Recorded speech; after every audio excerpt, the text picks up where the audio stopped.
And therefore, there was a lot of influence, particularly when we got independence.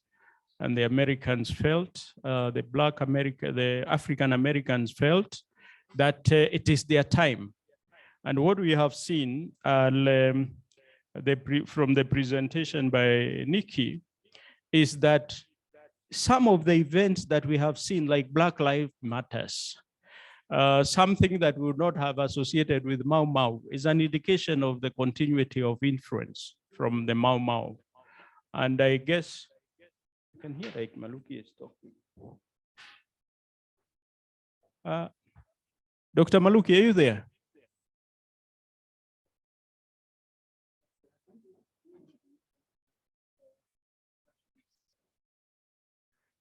Okay, so I think I need to quickly summarize the connection between Afro-American struggle and the Mau Mau struggle. Then there is the Malcolm X issue. We know a lot about Malcolm X in history and his contribution to the struggle for American freedom. And this goes back to slavery, oppression, and inequalities in the American society. We also have heard about the riots that were sparked by the same, the fact that they were fully aware of what was happening with the Mau Mau. And I said it continued up to the present. So we have a lot to learn about the Mau Mau in our modern times. I think that is the connection that may have been lost. And we need to keep that connection alive. I think with that, I will... Dr. Maluki, you can go ahead. You have 20 minutes. Thank you. Thank you very much, Professor. And I hope you can hear me. Sorry, I dropped off because of power connectivity, but I really followed what Professor Maki took us through, and it's a standing ovation for her for really an elaborate and provocative, expose on the Mau Mau. It really reminded me of my history in my undergraduate and those freedom movement leaders in the US and all over the world. And so this is very captivating for scholarship. And I want to thank the Department of History for this really important seminar, which has reminded us where Black people have gone through. Ideally, the subject of Mau Mau as a revolutionary movement has drawn mixed feelings, perceptions from different scholars. I am referring first to an article by A.S. Cleary, who wrote in the African Affairs in 1990, and the article was The Myth of Mau Mau in its international context. And Cleary talks about Mau Mau both as an enigma movement and also as an embarrassment. Let me start with the embarrassment, because the embarrassment was part of the disinformation and misinformation by the colonial masters to really paint the Black movement, the renaissance of Africa and the Black people as really anti-civilization, bent to stop what the white colonialists were pushing in the name of civilization and changing people's names. And therefore, there is a lot of literature out there which sees Mau Mau as actually terrorists and people who disrupted the social order that the colonialists had put in place. Of course, that does not excite most of us, because we want to look at Mau Mau as an enigma, something that has to be emulated, a movement that gave life and gave hope to a majority of not only Kenyans, but Black people all over the world. And Cleary continues with that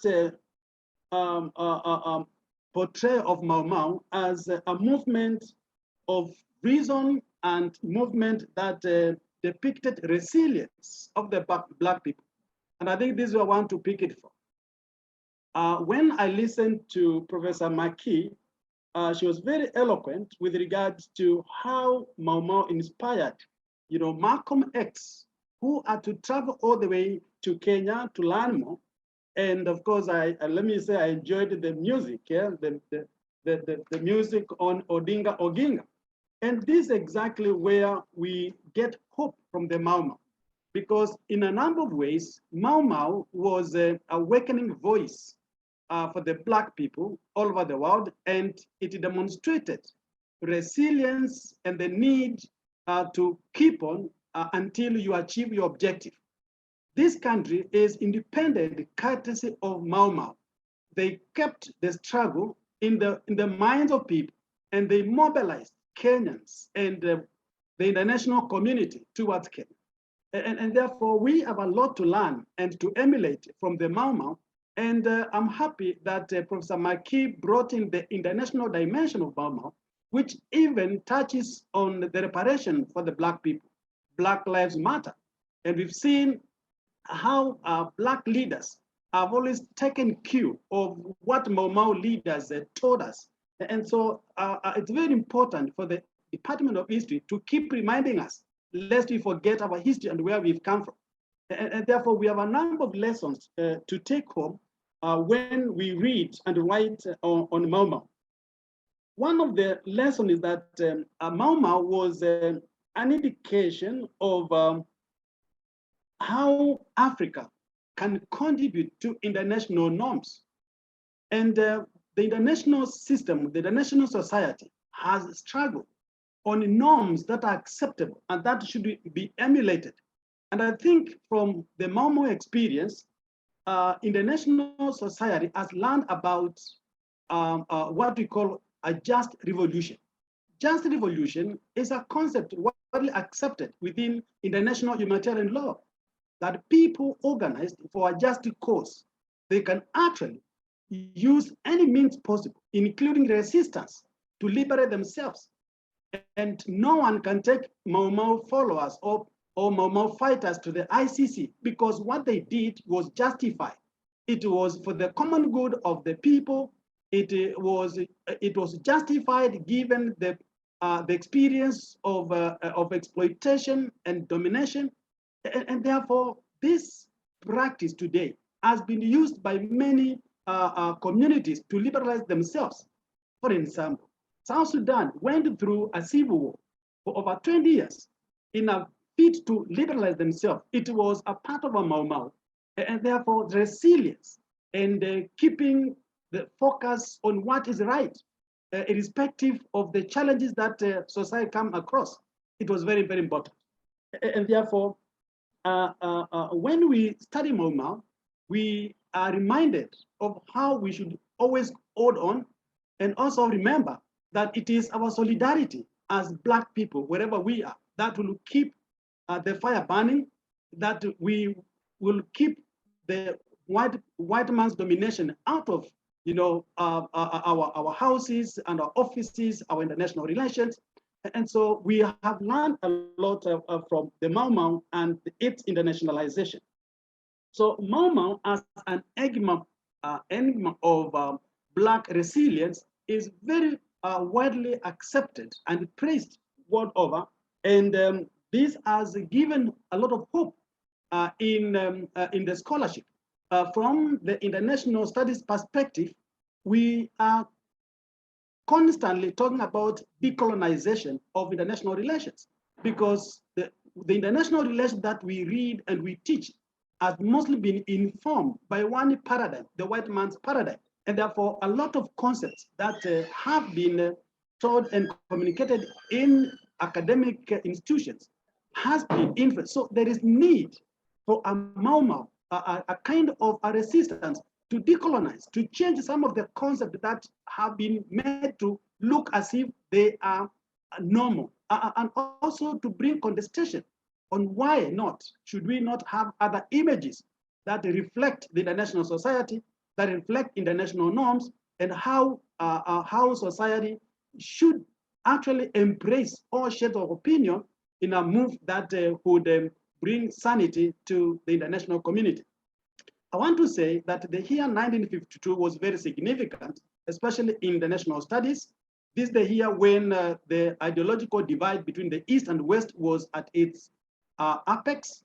It is the year when the Korean Civil War occurred, and we saw the division of Korea into North and South.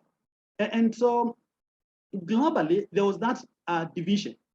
And it also, 1952 is the year when President Eisenhower took office in the US. And the US had come to prominence based on the ideals of democracy and inclusivity. Unfortunately, it was interacting with the colonial masters, basically Britain. And there was a lot of trade-off because on one hand, the ideals of the US actually was about embracing inclusivity, but Britain was still stuck on colonial domination. And Eisenhower had a big problem with regard to how to maintain his friendship with the British colonialists and also keeping the ideals of the Black movement that was very strong in the US at that time. Probably, I think this could have, that situation could have informed why it came up with the Sister Cities International. Sister Cities International is a movement that was created by President Johnson in 1956, specifically to forge people-to-people diplomacy. He realized that it was important to have people-to-people interactions so that you can heal the historical injustices and historical suffering that had happened to a number of people in the US. And today, we know very well that Sister Cities International actually advocate for pairing of cities. Nairobi city is paired with the city of Denver in a bid to heal the gap that was created by the colonial mentality. And so we can see some achievement of resistance. It was through the resistance by the Mau Mau and others that these world leaders realized that people matter, and there was importance, there was need for people-to-people relationship in order to actually bridge the gap between the Blacks and the whites. And today we take cognizance of that effort, which is very, very important. And so out of this, the world has been treated to calls for reparations, that it is important to recognize the suffering that Black people have gone through, Africans have gone through, and therefore we cannot keep quiet. There is need for reparation. This is an international relations question today. Reparations, how much, by who, where do we take it to? Yes, of course, these questions are very academic, they're important, but one of the major reparations that probably Africa could be asking is an apology, is a recognition where the world leaders, those who oppress Africans, can own up and say, yes, we agree, the wrongs were committed. It was unfortunate, it was bad, and therefore that could be the starting point of the reparations, even as we talk about other forms of reparations. So when we study and read on Mau Mau, we feel indignated, we feel revived that we should not lose our sight that the liberation of the Black people is still on course. We are yet to see a balanced world where people will be treated equally wherever they are. And so we have to keep the ideals of the Mau Mau in order that we can make a more just society, we can have inclusivity, and we can have a world that respects different shades of opinion from wherever quarter that opinion comes from. And so this was a very powerful presentation by Professor Maki, and I really applaud for that important presentation. Now, as I conclude, I want to say that when we come back to our African society, I think we can take some lessons from what we saw among Kenyan leaders. Odinga Oginga refusing to take leadership until President Kenyatta was released. This practice, this ideal has held Kenyan society in terms of harmony and reconciliation, and why you should not always be the first, why you can allow your brother to go first and you come second, and still society functions well. I think the mentality of the white, where life is usually portrayed as a competition, we are over competing, is not really, does not resonate with African values. In Africa, through the Ubuntu philosophy, you are because I am, and therefore I can allow you, I can give you precedence. And we saw that happening. And this, when we reflect on Mau Mau, we cannot forget these very good experiences that should hold our society together, where as brothers and sisters, it may reach a point where I say, I will allow you to go first, my brother. I can come later, and without any feeling. And I think it is one of the points that has led to the maturity of our society today, that Kenya has demonstrated itself as a beacon of peace, holding democratic elections and actually opting the legal procedures. And all of us, at the end of it, we agree and move on. I think we cannot fail to see this, but it is because we have actually carried out on the values that we learned from the Mau Mau. It was a collaboration, a brotherly and cordial relations among the leaders, and that gave the nation very good ideals and values that our young children should carry on. That life is not about competition always. It could be better when we work together and when we give precedence to others and also accept to come back and of course compete another time.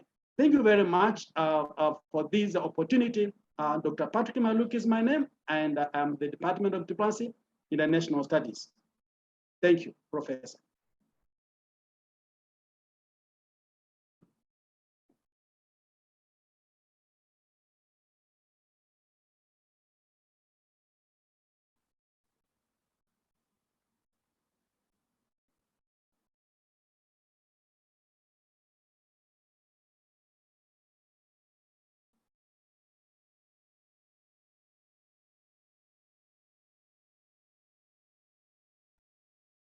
To open up discussion on this topic, on the internationalization of the debate on Mau Mau, and also the dreams of a better Kenya. I think I'll have two questions from the audience, the seated audience here, and I'll also get two questions from the online audience. So we can go ahead. I can see two hands. That is Kule, David Kule. And then I have the gentleman there. I don't know the name, with a mask. We can start with you, and then we'll come later to this side. Thank you.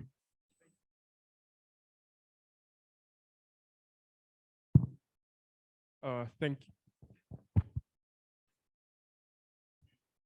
Thank you, Dr. Costa, for the presentation and the follow-up discussion by Dr. Maluki. My question is primarily on the debate and the discord within the academy relating to the ideology of the Mau Mau. There's the ongoing debate, and we heard about yesterday, that the Mau Mau took no linear position on an ideology, and they were primarily anti-colonial and abolitionist, which is important because as we go, the Mau Mau is being pacified into this relic that establishment academics want us to understand, that decolonization comes and stops at a particular statement, at a particular change of term, at a particular coining of a new word. It erases the efforts of anti-colonialism, and especially the radical approach that the Mau Mau taught us, that took the Mau Mau from what it was in Kenya to the transnational movement that it was, that built a lot of solidarity in the globe. But I'm also primarily interested in something that you mentioned about Malcolm X's visit to Nairobi, which we know once he was here, he stayed primarily at Pio Gama Pinto's home. And even the death of Pio Gama Pinto came 4 days before the death of Malcolm X, which were all state-sanctioned murders, which have never been held to account until today.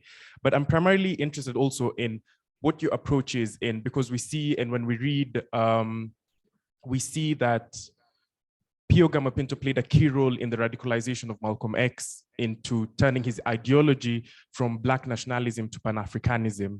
So I'm interested in this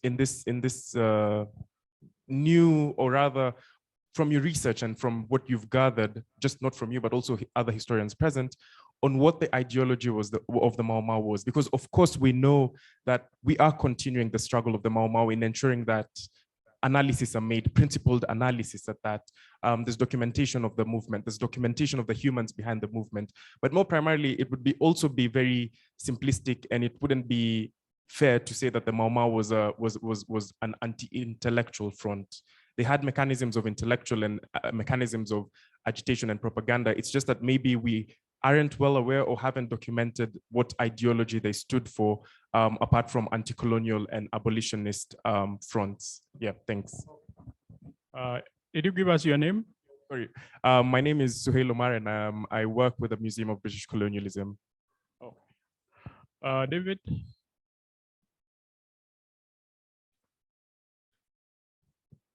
Thank you, Prof. Dr. Maluki and Miki for all that new information. I have got 3 issues. Some are questions. The first one, I'd like to know from Miki Costa, what your thinking is about any impact that the Mau Mau may have had in the liberation struggles in South Africa through the Home Wezize, and in Zimbabwe with the, ZANU and ZAPU and so on and so forth, and also in Namibia. And that is in countries that we are trying to get independence.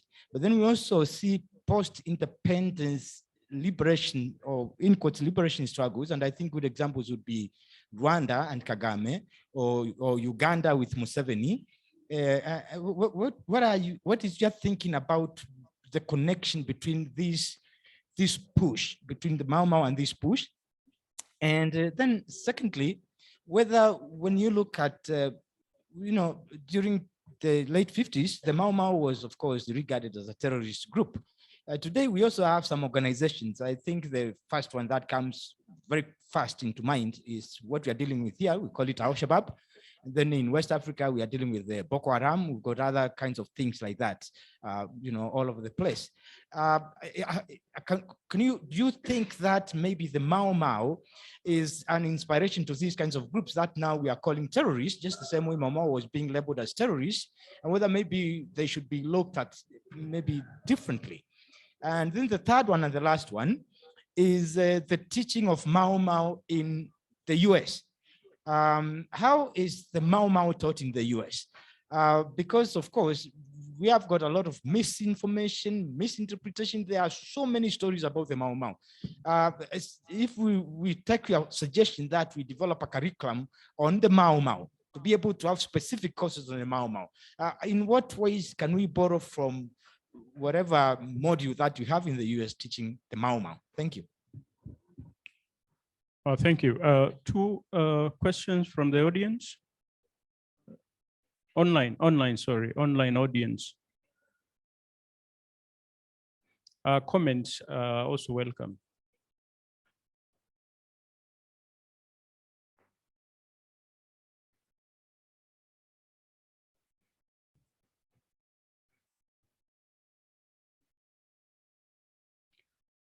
Comment on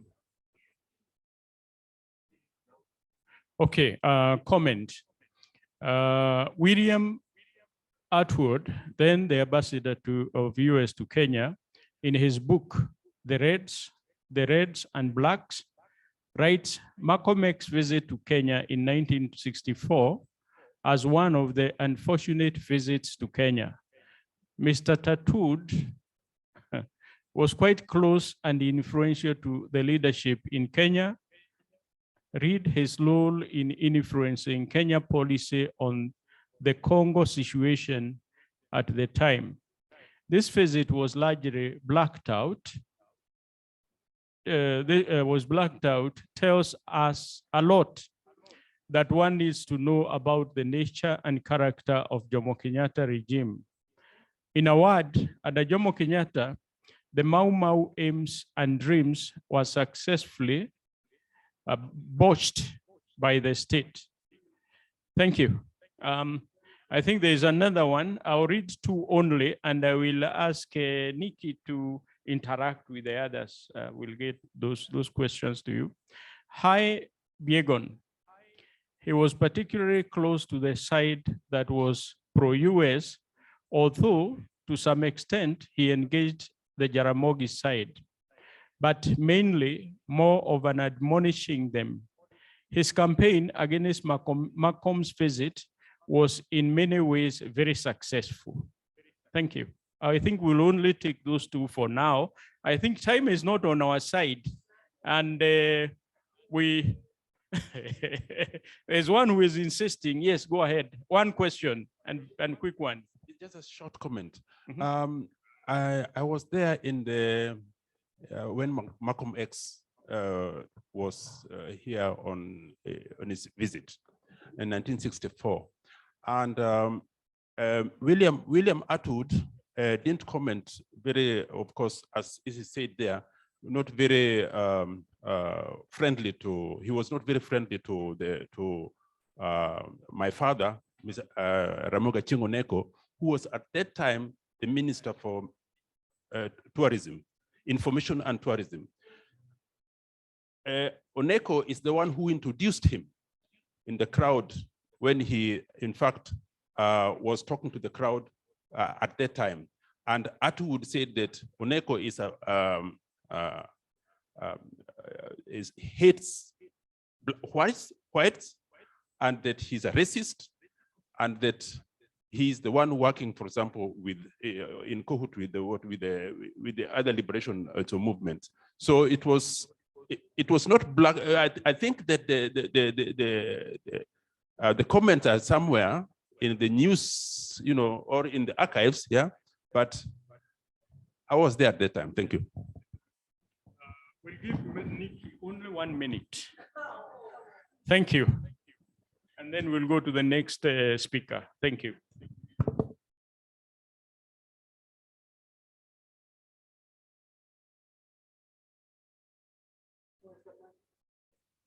Hello. Okay, thank you. Oh, wow. These are wonderful questions and comments.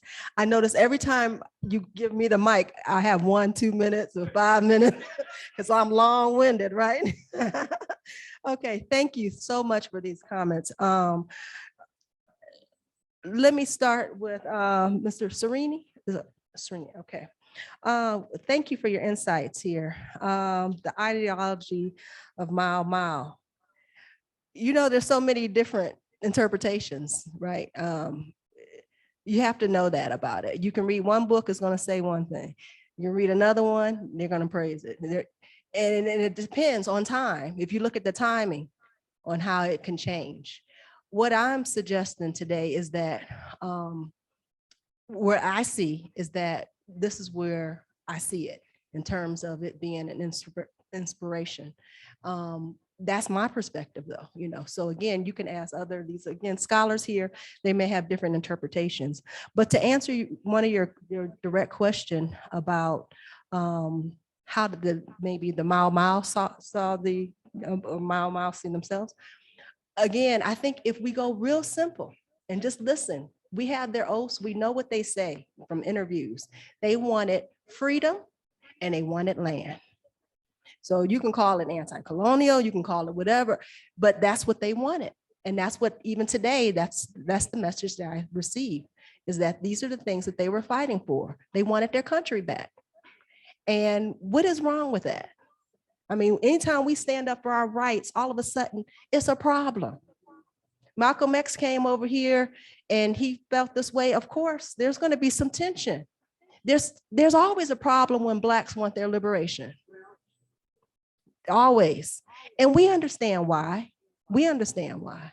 So keep that in mind. I mean, as we progress, let me see. There was someone else that said, how was Mark? Can I answer someone? Where's the brother that asked about how it was Mau was taught in the US, how we should teach it? Yes. Thank you. I know, 1 minute, I know. Very good question. I'd like to talk to you afterwards. My teacher was the late Atiendo Odiambo at Rice University. And I took a class on Mau historiography with him. I know how to teach it, and I know the curriculum that we need to make that work. We have to deal with the dynamic nature of it. We have to deal with the contested nature of it. And then we also need and can deal with the opportunity, the nature of the opportunity with the study. Okay, so keep that in mind. This is a part of our history, all of our history, not just Kenya. We have to learn from this history. Again, it was one of the top ways of liberation, no matter how it was done. Okay, I understand people may not like the tactics or whatnot, but there's something more that we need to see about the struggle and how it's been interpreted over time. Anyway, thank you. And thank you for the comments online. I appreciate it. Here you go. Thank you. I think we'll continue with the debate. I know there is a lot of interest. Let's appreciate the speaker. I think we go to the next person. Dr. Misigo, I guess you're the one.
Good morning.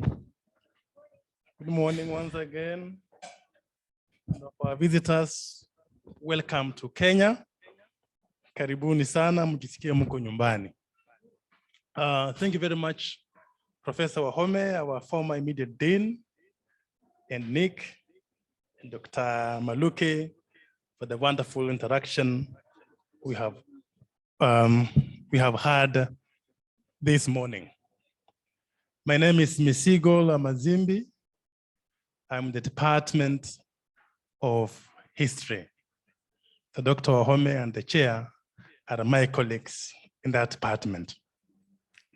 So I wish to coordinate this second session of our international seminar. And we want to be very strict with time. Professor Wahome was very liberal with the timing. So if it's 30 minutes, it's 30 minutes so that we can be able to have enough time for lunch and other interaction. We have a small change in our presentation. I'm told that our first presenter is in Finland, and in Fiji, and because of the time zones, we'll be able to present later on in the day. So we want to start with Niels Boyda, who is a PhD student at Warwick. Is he here? Is online? He's online at Warwick, talking about heroes and the hooligans, reframing Mau Mau legacies through a reconciliatory lens. And I think we want to give our colleague and friend Niels only 30 minutes. In 30 minutes it is. I'll ask Christine to time for us 30 minutes, right? By the time 30 minutes done, we'll switch him off if we still be talking. Yeah, so 30 minutes. Niels, are you here with us? Yes, I am. Yes, Thank you very much. Yes, I can hear you. Can you hear me all right? Yes. Please. Okay, perfect. Okay, I will get started. Yes, I'll set a timer for myself for 30 minutes. Okay, so good morning, everyone. and I hope you can all hear me all right. First of all, I want to thank Professor Ombongi for inviting me to speak on Mau Mau for the Muted History seminar earlier in the year when I was in Nairobi, and now allowing me to present some more material in this esteemed company. So due to the significance of the people that are assembled here today, I thought it would be best, rather than speaking on a small part of my research, to give an overview of my PhD thesis as a whole and the general interventions and revisions in the historiography that I'm trying to make. So my PhD generally concerns politics in late and post-colonial central Kenya, with a specific emphasis on the role of former Mau Mau in the transition to Kenya's independence. Now, that's meant a detailed investigation of myriad kiamas, political parties, and gangs which emerged from war-torn central Kenya in the wake of the emergency. So the specific theoretical innovation that I want to bring to the discussion, and a useful analytic tool, I think, to understand Mau Mau's aftermath, is from the political science field of post-war or peace studies, especially the broad concept of reconciliation. Now, far from dragging the emergency reductively into this field, fitting it into a normative or even prescriptive straitjacket, I want to complicate the tight theoretical frameworks around reconciliation themselves by subjecting it to a rigorous and locally specific historical inquiry. By using the typologies that political scientists have developed for reconciliation, free to modify them by paying attention to local Kenyan dynamics, we can focus on the way in which post-colonial Kenya continued to be shaped and influenced by the legacies of the emergency. As we shall see, when we focus on Kenya as a post-Civil War zone, the complexity of the conflict itself carries over into the post-war and into the formation of the Kenyan post-colony. I focus especially in this paper on central Kenya, not because there was Mau Mau, there wasn't Mau Mau elsewhere, but because it was in these districts that there's the most salient evidence of these kind of post or neo Mau Mau organizations that I'm going to talk about. So for a title today, I've chosen two appellations with which former Mau Mau guerrillas have been labeled. Firstly, heroes. That's the choice of former Mau Mau dissident opposition politicians in the 60s and the 70s, and many Kenyans today, as illustrated by the new museum at Langata, and we were told about the National Heroes Council yesterday. The other word that I've used is hooligans, which is the word that Kenyatta famously used at Githunguri in 1962, but to describe a very specific group of ex-Mau Mau, the Kenya Land and Freedom Army men and women who were taken to oathing and anti-government activism in the Rift Valley in 1962.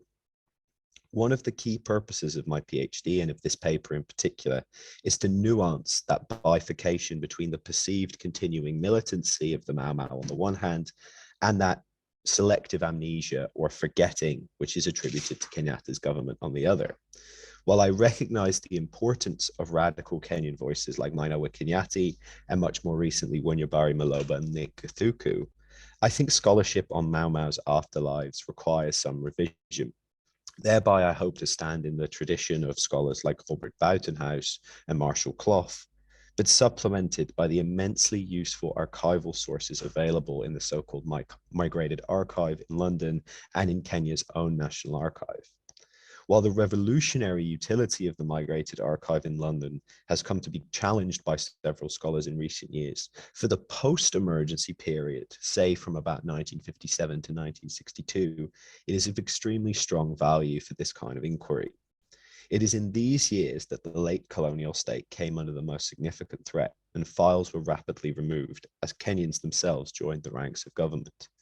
Naturally, these files, particularly when they emanate from colonial special branch, require critical reflection, and they are supplemented in my work by petitions from Kenyans, oral histories, and written reflections, such as J.M. Kariuki's memoir. Taking all these sources together, I would argue that the reality is far from the hero-hooligan binary which I sketched earlier.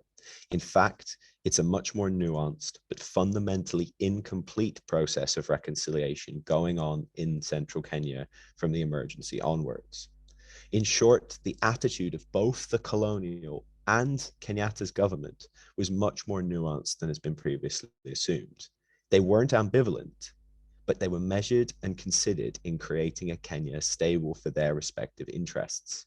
Mau Mau's radical ideology was thereby doubly repressed. By reconciliation, I mean an attempt to reconvene a community in the wake of a conflict, which can be achieved in myriad ways. We've already spoken about reparations, but you could also have judicial prosecutions, moral acknowledgement. And there are many ways of understanding and parsing reconciliation. To take one example, Paul Quigley's distinction between thin and thick reconciliation, where the former denotes simple political reunification and the latter a deeper socio-cultural unity. These distinctions and others, like notions of restorative or retributive justice, can be useful when attempting to understand the aftermath of Mau Mau. These are especially useful because even when these terms are not actively being used by actors in a historical period, which did happen in post-apartheid South Africa or Kenya's own truth and reconciliation process, they are implicitly felt by actors even when the terms aren't being used. And they are acted upon at both the elite and the grassroots level by people contending with a post-Civil War environment. Therefore, this work allows me to draw on an expansive comparative literature, which ranges from the American Civil War to the Maoist uprising in Peru. I also feel I ought to draw another distinction before I dive into the content of my talk. I am not first and foremost interested in the way in which the conflict has been memorialized. Instead, I focus on the much more active political process of how a post-war community contended with the legacies of violence, both state and non-state. While memory undoubtedly comes into this, it is first and foremost the first years of independence that interest me, as it was in this period of the most visceral legacies and when Mau Mau's activists and their ideology remained the biggest threat to the post-colonial bargain. One element, a main focus of my thesis, which I believe has not been studied sufficiently, is the political activism of former Mau Mau in the years before and after 1963. While we know about Bildad Kigia and J.M. Kariuki, there is a cast of less nationally prominent actors who held significant sway at the local level. It was at that level that the terms of reconciliation were contested, and former loyalists and Mau Mau were face to face in new and sometimes uncomfortable arrangements. Now, why reconciliation? In 2003, Professor Lonsdale called for a study of, quote, the healing rituals that underlie the politics of a once war-torn locality, the psychodynamics of personal loss and recovery, or a peasant culture that doggedly silences past setbacks, end quote. While I cannot promise a full answer to this question, I wish to build on this invocation to tell the story of how central Kenya put itself back together in the wake of a bitter civil war. For the interests of my research, I focus on Mau Mau as a civil war among the Kikuyu, predicated on intra rather than inter-ethnic questions, and therefore engaged significantly with the concept of moral ethnicity. But it was also a civil war in which the white settler capitalist colonial economy, left intact after independence, was also under assault. How can we not talk about a civil war if we look at Lari, to talk about Humungati, or the incredibly nuanced and deep reflections on the interior wounds of a community in Ngugi wa Thiong'o's A Grain of Wheat? Despite the colonial state's best efforts, plenty of former fighters and ex-detainees returned home after dissension with their passion for moral self-rule unquenched. However, loyalists were not purged. In the files, I found significant fear of such a purge occurring, especially during the Independence Day celebrations in December 1963. Among the reasons this did not happen are the invocations of Kenyatta and top KANU leaders. But we need to know why those invocations were made and why the former Mau Mau responded to them. On the other hand, these former Mau Mau fighters were far from being utterly disregarded. In fact, former fighters were selectively incorporated within the rubric of Kenyatta's vision of moral ethnicity. In essence, if former fighters and former loyalists accepted willing buyer, willing seller, hierarchical and generational authority, and personal loyalty to Kenyatta, they would be incorporated and rewarded. If they challenged that setup, like the Kenya Land Freedom Army did in 1962, to which Kenyatta was referring in his hooligan comment, or the War Council did in 1969, which I'll come to refer to, and most famously Bildad Kigia when he sided with Odinga in the KPU split from KANU in 1966, they would be destroyed by all the same tools the colonial state had used in 1952 when they declared their emergency. I think fundamentally a question which Mau Mau scholars have not yet sufficiently considered is Kenya's remarkable peacefulness post-1963. Of course, there were violent outbursts 1969, 1982, the 1990s, and most recently in 2007. But this is genuinely fairly minor compared to other former colonies which became independent as a result of violent struggles. Think only of the Democratic Republic of the Congo, Angola, Mozambique, Algeria, Rwanda, or Zimbabwe. All these countries were faced by conflicts that directly resulted from the unresolved contradictions of their struggles for independence. Kenya, however, did not return to that kind of violence, full-scale civil war.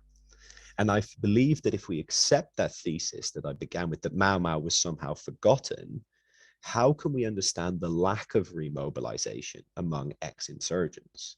One answer could be, and this would be significant for the rest of Kenya's history, that the need to reconcile the Kikuyu amongst themselves created a state which prioritized the shoring up of a president's ethnic backyard, rather than the equal distribution of resources. I will refer to the settlement schemes in Nyandarua in this regard later on in the talk. I'm going to give you a whistle-stop tour of some of the crucially illustrative episodes in the years following the emergency, which I think should be seen through the reconciliatory lens that I've now outlined. So let me start with the emergency itself. Now, this might be challenging, but reconciliation, I believe, began in the emergency itself. What I mean by that is that the colonial state's effort at counterinsurgency, however brutal, was itself a project of coercive reconciliation, welding back together central Kenya in a way that put its own allies, the loyalists, in power, but within which a place still had to be found for ex-detainees. Scholars on counterinsurgency, like Ganesh Shitamaran, have argued that counterinsurgency is intrinsically bound with building a post-war society, and this is no less true in colonial Kenya. One quotation from him I think is particularly useful. Quote, "Counterinsurgency abandons conventional war's idealized model of crisp, clean transitions between war and peace, conflict and post-conflict. Perhaps most strikingly, traditionally post-conflict operations take place not after the conflict, but in its midst. If you're trying to defeat an enemy which is embedded in local communities, as Mau Mau was, you have to rebuild societies, and this cannot be done by violence alone. Far from an exterminationist mentality, the whole pipeline of detention camps, emergency villages, and rigorous pass laws were examples of a high modernist, self-avowed liberal colonial state that was at work in both state and nation building. This is not to say that the colonial state's version of reconciliation wasn't deeply racist. It was deeply racist. And J.C. Carruthers' fantastical ethnopsychology of the so-called African mind was at its heart. However, I feel like we're sometimes at risk, when rightfully condemning the violent eruptions of the pipeline and the villages, of forgetting what role violence was intended to serve. However wrong-headed and racist the rehabilitation campaign was, it was pressure for stepping up releases facing targets imposed in London from 1956, which led to such notorious tactics such as the dilution method and the Hola massacre. Release in Kenya was predicated on consent from local loyalists in the detainees' home area, indicating how important the loyalist ascendancy was to continued colonial rule. The whole process of villagization, land consolidation, and a pro-loyalist electoral franchise was not simply punishment for the Mau Mau. They were an active attempt to build a new central Kenya under the leadership of so-called sturdy yeoman loyalists. This was to be a pacified, capitalist, and friendly to Britain Gikuyu nation under the rule of loyalists who corresponded to the gentleman farmers of early modern England. After release, the heavily taxed colonial administration spent vast sums of money on so-called reabsorption activities. Essentially, these were large work schemes that meant to stop ex-detainees from becoming unemployed vagrants, which would likely remobilize, as they were still barred from returning to Nairobi or taking up work on white farms. Now, the project of coercive reconciliation, I would argue, continued into the post-emergency period, especially as emergency era laws were rewritten into permanent legislation. Most prominently, legislation controlling societies, public meetings, and detention without trial would become key fixtures in Kenya's state apparatus and would continue to be used in particular against former Mau Mau. From a political perspective, my PhD seeks to prove that the formation of KANU at that time, at least in central Kenya, was heavily mediated by those legacies. Now, I'll give you an illustrative example of that, which is the founding of KANU in Nyeri, and this parallels other parts of central Kenya. The enemies of elite-led reconciliation alienated former Mau Mau activists like the detained journalist Wanjohi Mungau, had attempted to form a more radical district party, the Nyeri Democratic Party, when they became tolerated in 1958.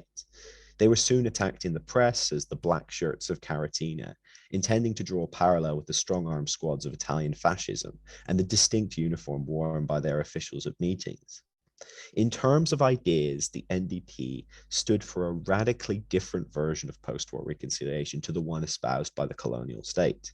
Restorative justice by revoking land consolidation and reparations for former fighters, and retributive justice. Former loyalist chiefs had to be sacked and white land was to be seized for free.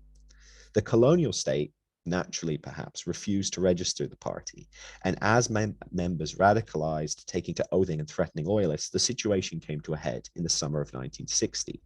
Precisely at that moment, in the summer of 1960, top nationalist leaders like Julius Kiano and James Gishuru were holding reconciliation meetings with loyalists gathered in the Nyeri District African Association, led by Senior Chief Mahoya. As a local KANU branch was being formed at that time, the radicals in the NDP had voted out of office the steering committee, which had been appointed by the national KANU leadership. And it was precisely at that moment that the colonial state intervened to help the elite reconciliation project. Their operation was called Operation Coachman, which restricted top NDP leaders to Lamu on the coast and instituted curfews and communal fines across Nyeri and Laikipia. The colonial files reveal explicitly this was to get the radicals out of the local KANU branch and aid the project of reconciliation under moderate nationalist leadership. The following quotation from Nyeri's district commissioner is useful. Recent events indicate the pattern of things to come whilst Atangiri, which were the NDP militants, hold the district in its grip. The implication of a KANU branch led by Bush politicians, thugs, and ex-detainees was enough to worry even extreme nationalists and prepared the ground for the DC to solicit assistance from KANU leaders to put a stop to subversive activities. Notably, these arrests were not opposed by top nationalist leaders like Tom Mboya and Kiano, as the DC had welcomed. And even while they were campaigning for the release of Kenyatta, they supported the detention of men like Wanjohi Mungau. The conflict did not go away after 1960, however, and radical anti-KANU elements explicitly drew on the grievances of Mau Mau, constantly emerging in the files of the provincial administration in central Kenya.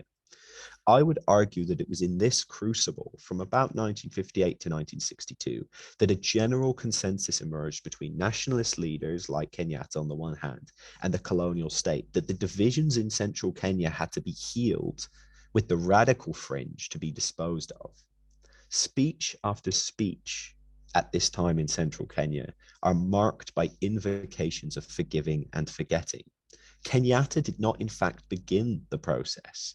In fact, his release was conditioned by his acceptance of the reconciliatory consensus. And when loyalists themselves came to realize that he could form a bulwark against NDP ex-Mau Mau radicals. Reconciliation was in fact a precondition for his release. And he spoke in those terms at a press conference he gave just before he was released at Marilao.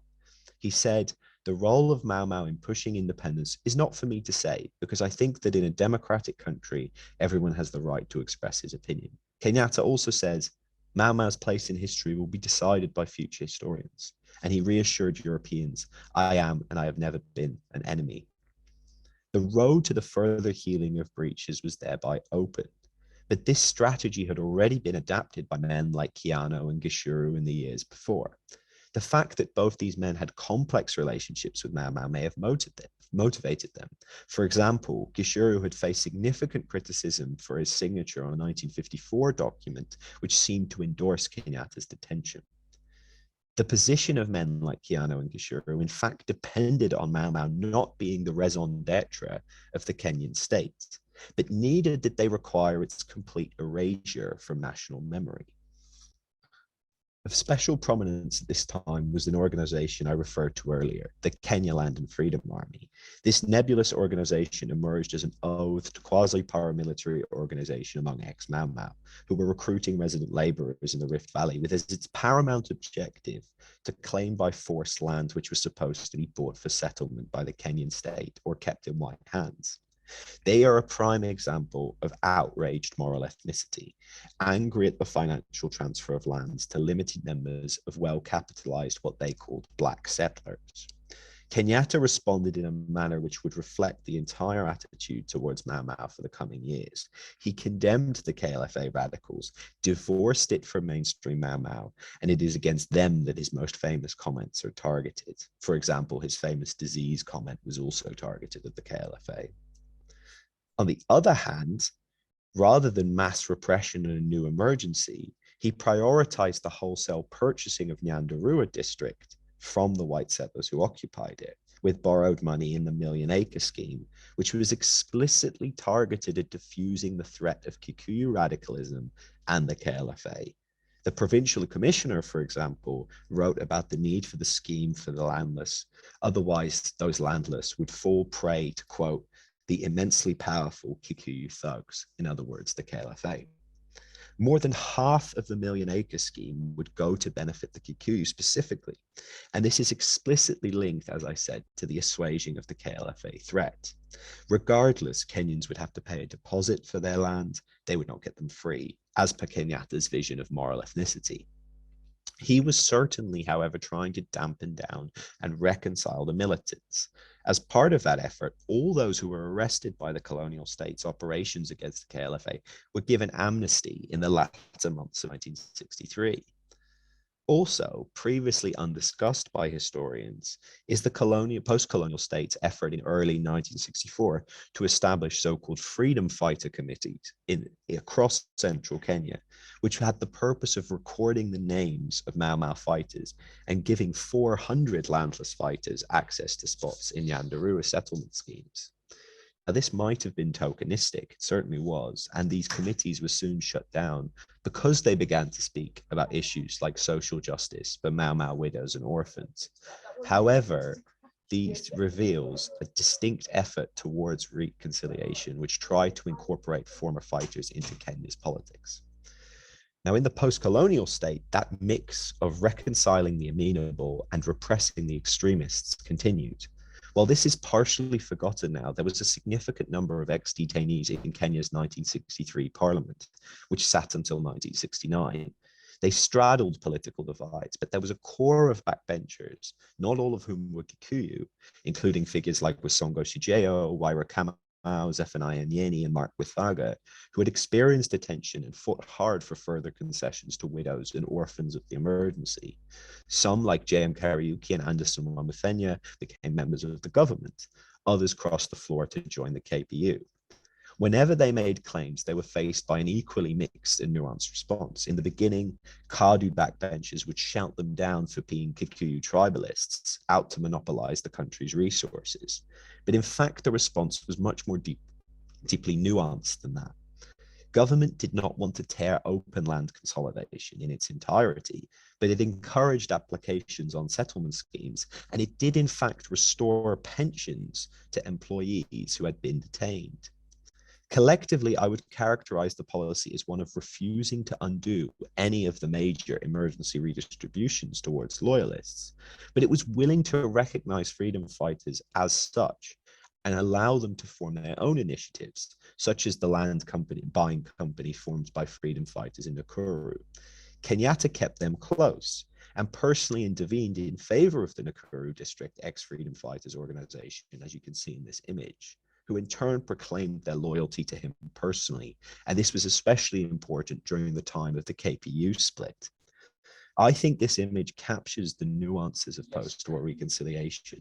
Another example of the government's unwillingness is the failure to hand back schools which had been taken over by missionaries, while on the other hand, ministers like Mbuyu Koinange were actively supporting the independent church in opening new Harambee schools. Hunting down Mau Mau fighters, as it happened in Meru in 1965, while on the other hand, recruiting ex-Mau Mau to his bodyguard, is further evidence of this nuanced and complicated attitude towards reconciliation that I think Kenyatta had. On the other side of the ledger are the very many petitions present in the Kenyan National Archive. And these talk about the tragedy of post-war central Kenya. People had to live alongside wealthy neighbors who often literally lived in houses made of iron sheets that had been taken from ex-detainee houses during the emergency. Most of the schools and public facilities of central Kenya were built on land that was taken from ex-detainees. Beyond that, and this has burst forth from the oral histories that I've done. Okay, I'm almost done. This has burst forth from the oral histories I've done, are the systematic economic inequalities that were produced by the emergency. This is in part because of the priority that was given to loyalist children.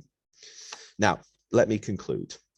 There's much more for me to say. I wanted to talk, for example, about the oathing in 1969, which I think also shows that complex and nuanced attitude that Kenyatta had towards reconciliation. But let me finish on this. I would say that the process of reconciliation is still ongoing. Mau Mau continues to be instrumentalized in complex and contradictory ways by Kenyan politicians. Think only of the Odinga campaign getting the Kikuyu Council of Elders to declare the 1969 oath void, Rigathi Gachagua calling himself a son of Mau Mau, or the cutting of Field Marshal Muthoni's hair. It's this clear that the story of reconciling Kenyans to the violence of the colonial past is still underway. And this process combines elements of historical memory and very real post-war reconciliation. Scholars have asked for years if reconciliation ever ends, if societies keep on, generation after generation, reworking the meaning of a certain conflict. I think that's probably true, but it is essential that we keep reconciliation in mind when thinking about the way in which Mau Mau has affected the rest of Kenya's history. I hope I've made clear that reconciliation can be a form of repression, and it's up to Kenyan activists like yourselves to decide what they do with that knowledge and with that history. Thank you very much.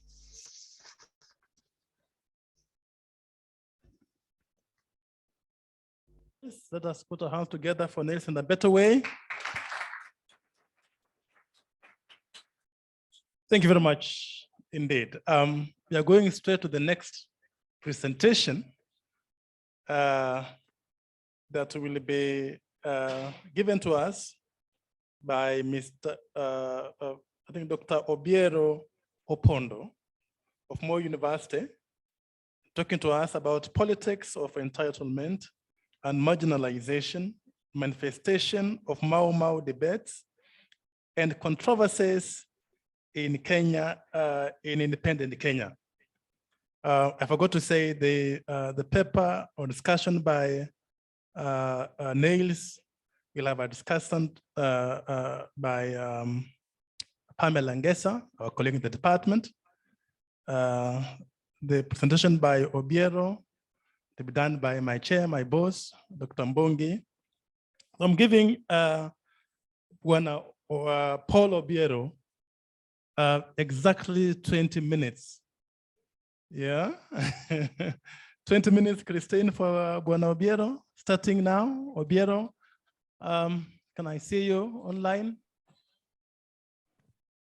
Yeah, I'm here. Peter.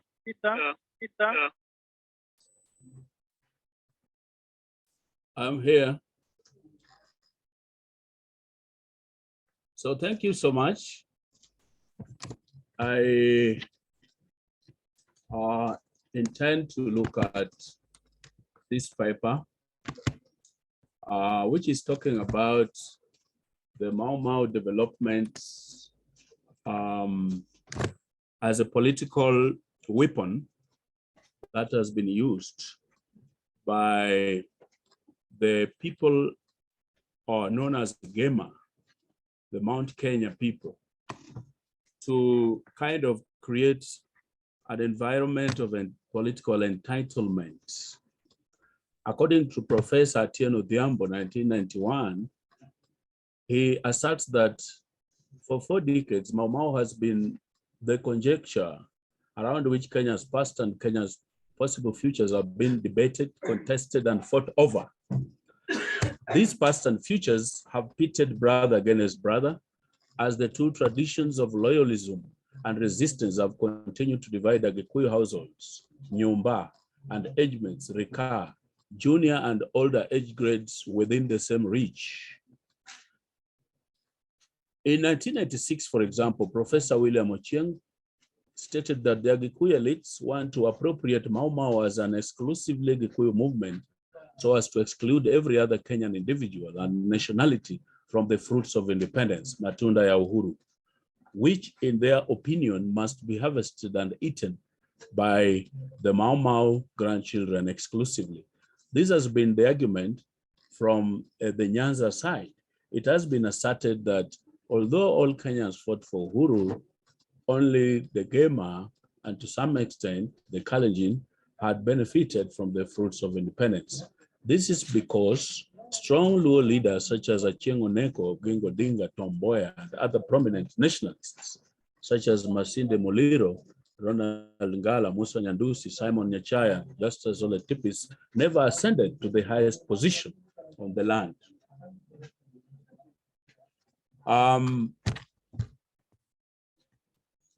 We all know what motivated Mau Mau. They were basically the African grievances around land alienation, forced evictions, forced labor, Kipande system, Calabar, youth unemployment, and the dictatorship by African chiefs who are regarded as stooges of the colonial state. The ex-soldiers such as Dedan Kimathi provided the military strategies and leadership. A lot of appeasement by the colonial state then followed after Mau Mau so as to prevent the occurrence of a similar rebellion. Then come 1960, both KANU and KADU were formed. KANU was apparently supported by the Luo and Gikuyu political elites such as Gishuru, Tom Mboya, and Oginga Odinga, while KADU was supported by the minorities led by Daniel Moi, Justus Ole Tipis, Masinde Muliro, and Martin Shikuku. In 1962, Jaramogi refused to take the power, the political power, although the colonial system wanted him to. He proclaimed loudly the next day that Kenyatta was the father of the nation. And so in 1961, Kenyatta is released from Kapenguria after serving 7 years, accused of being the leader of Mau Mau. He immediately joined Odinga's KANU. Eventually, Kenyatta became the first prime minister and then the first president, with Jaramogi being rewarded as the vice president. Kenyatta then created the first deep state controlled by Gema against Odinga and his ideological supporters. After which, Jaramogi was confined into detention and house arrests, particularly by the deep state people like Charles Njonjo. By 1966, Kenyatta and the Kiambu Mafia had edged Jaramogi out of office. A frustrated Jaramogi formed the first ever opposition party, Kenya People's Union, which was, however, outlawed as tribalism took over politics of this nation. The deep state then rigged the subsequent elections, out of which the KPU only 9 were able to go back to parliament. Then what followed was economic and political marginalization of Nyanza as people were arrested and detained. For example, Ogot says that there was what he calls the Kisumu riots of 1969. The same year, 1969, 2 great leaders, Agwing Skodek, known as Mau Mau lawyer, and also Tom Joseph Mboya from Rusinga in Homa Bay, were politically eliminated. The Luo elite were then pushed into political Siberia, from which they have never recovered to date. From 1969 onwards, there was an oath that was taken in central Kenya whose content we have never known. Ogot states that after the Kisumu incident, where Jomo was apparently booed by the Wananchi, KPU was subsequently banned and its leaders detained. Several members of parliament were detained, including Odinga, the MP for Bondo, Luke Obok, Alego Songa, Okelo Odongo Kisumu, Okuto Bala Nyando, Odero Sar Kenya, Ramogi Ochieng' MP Nakuru, Wasonga Sijeyo Game. Apparently, Wasonga Sijeyo became the longest serving detainee, and Ondiek Chilo, MP for Nyakach. Then this was followed by heavy police presence, particularly in Kisumu. Similar to Mau Mau days, several trade union leaders were detained, and Odinga was detained in Hola for 2 years, says Professor Good. Come the 1970s, the Gema hegemony over economic and political dominance continued. The Mau Mau region in central Kenya, having benefited from the 1954 Swinnerton Plan, became the most economically developed region and politically dominant. What followed was monopolization of political and economic power by the Mau Mau grandchildren. In conclusion, I can say that Mau Mau grandchildren have ensured that for you to ascend to the State House in Kenya, they must give you support. You saw this year, the two political heavyweights, William Ruto and Raila Odinga, were trying very much to climb Mount Kenya to get the blessings of the grandchildren of Mau Mau for them to climb the house on the hill. However, we must also know that apart from Mau Mau, there was the Koitalel Arab Samoe and Meketelile Wamenza, as well as the Ogaden Somalis, who also resisted the British. We also had the Lancaster talks, which were led by the political elites. So we should all be given a chance at the national table to enjoy the fruits of independence. Thank you so much. Asante, Erokamano, Kongoi, Miseng. Thank you. Erokamano, Professor. Thank you very much. Let us put our hands together for Professor for that very interesting discussion on deep state and Mau Mau. Yeah. Let's go straight to our other presentation, which will be done by Thomas White from the University of York, reinterpreting everyday control in Kenya, Mau Mau emergency, 1952-1956. Our discussant here will be Professor Gona. Let's see, Bwana White? Yes, hello. Right? Yes, right. Hello.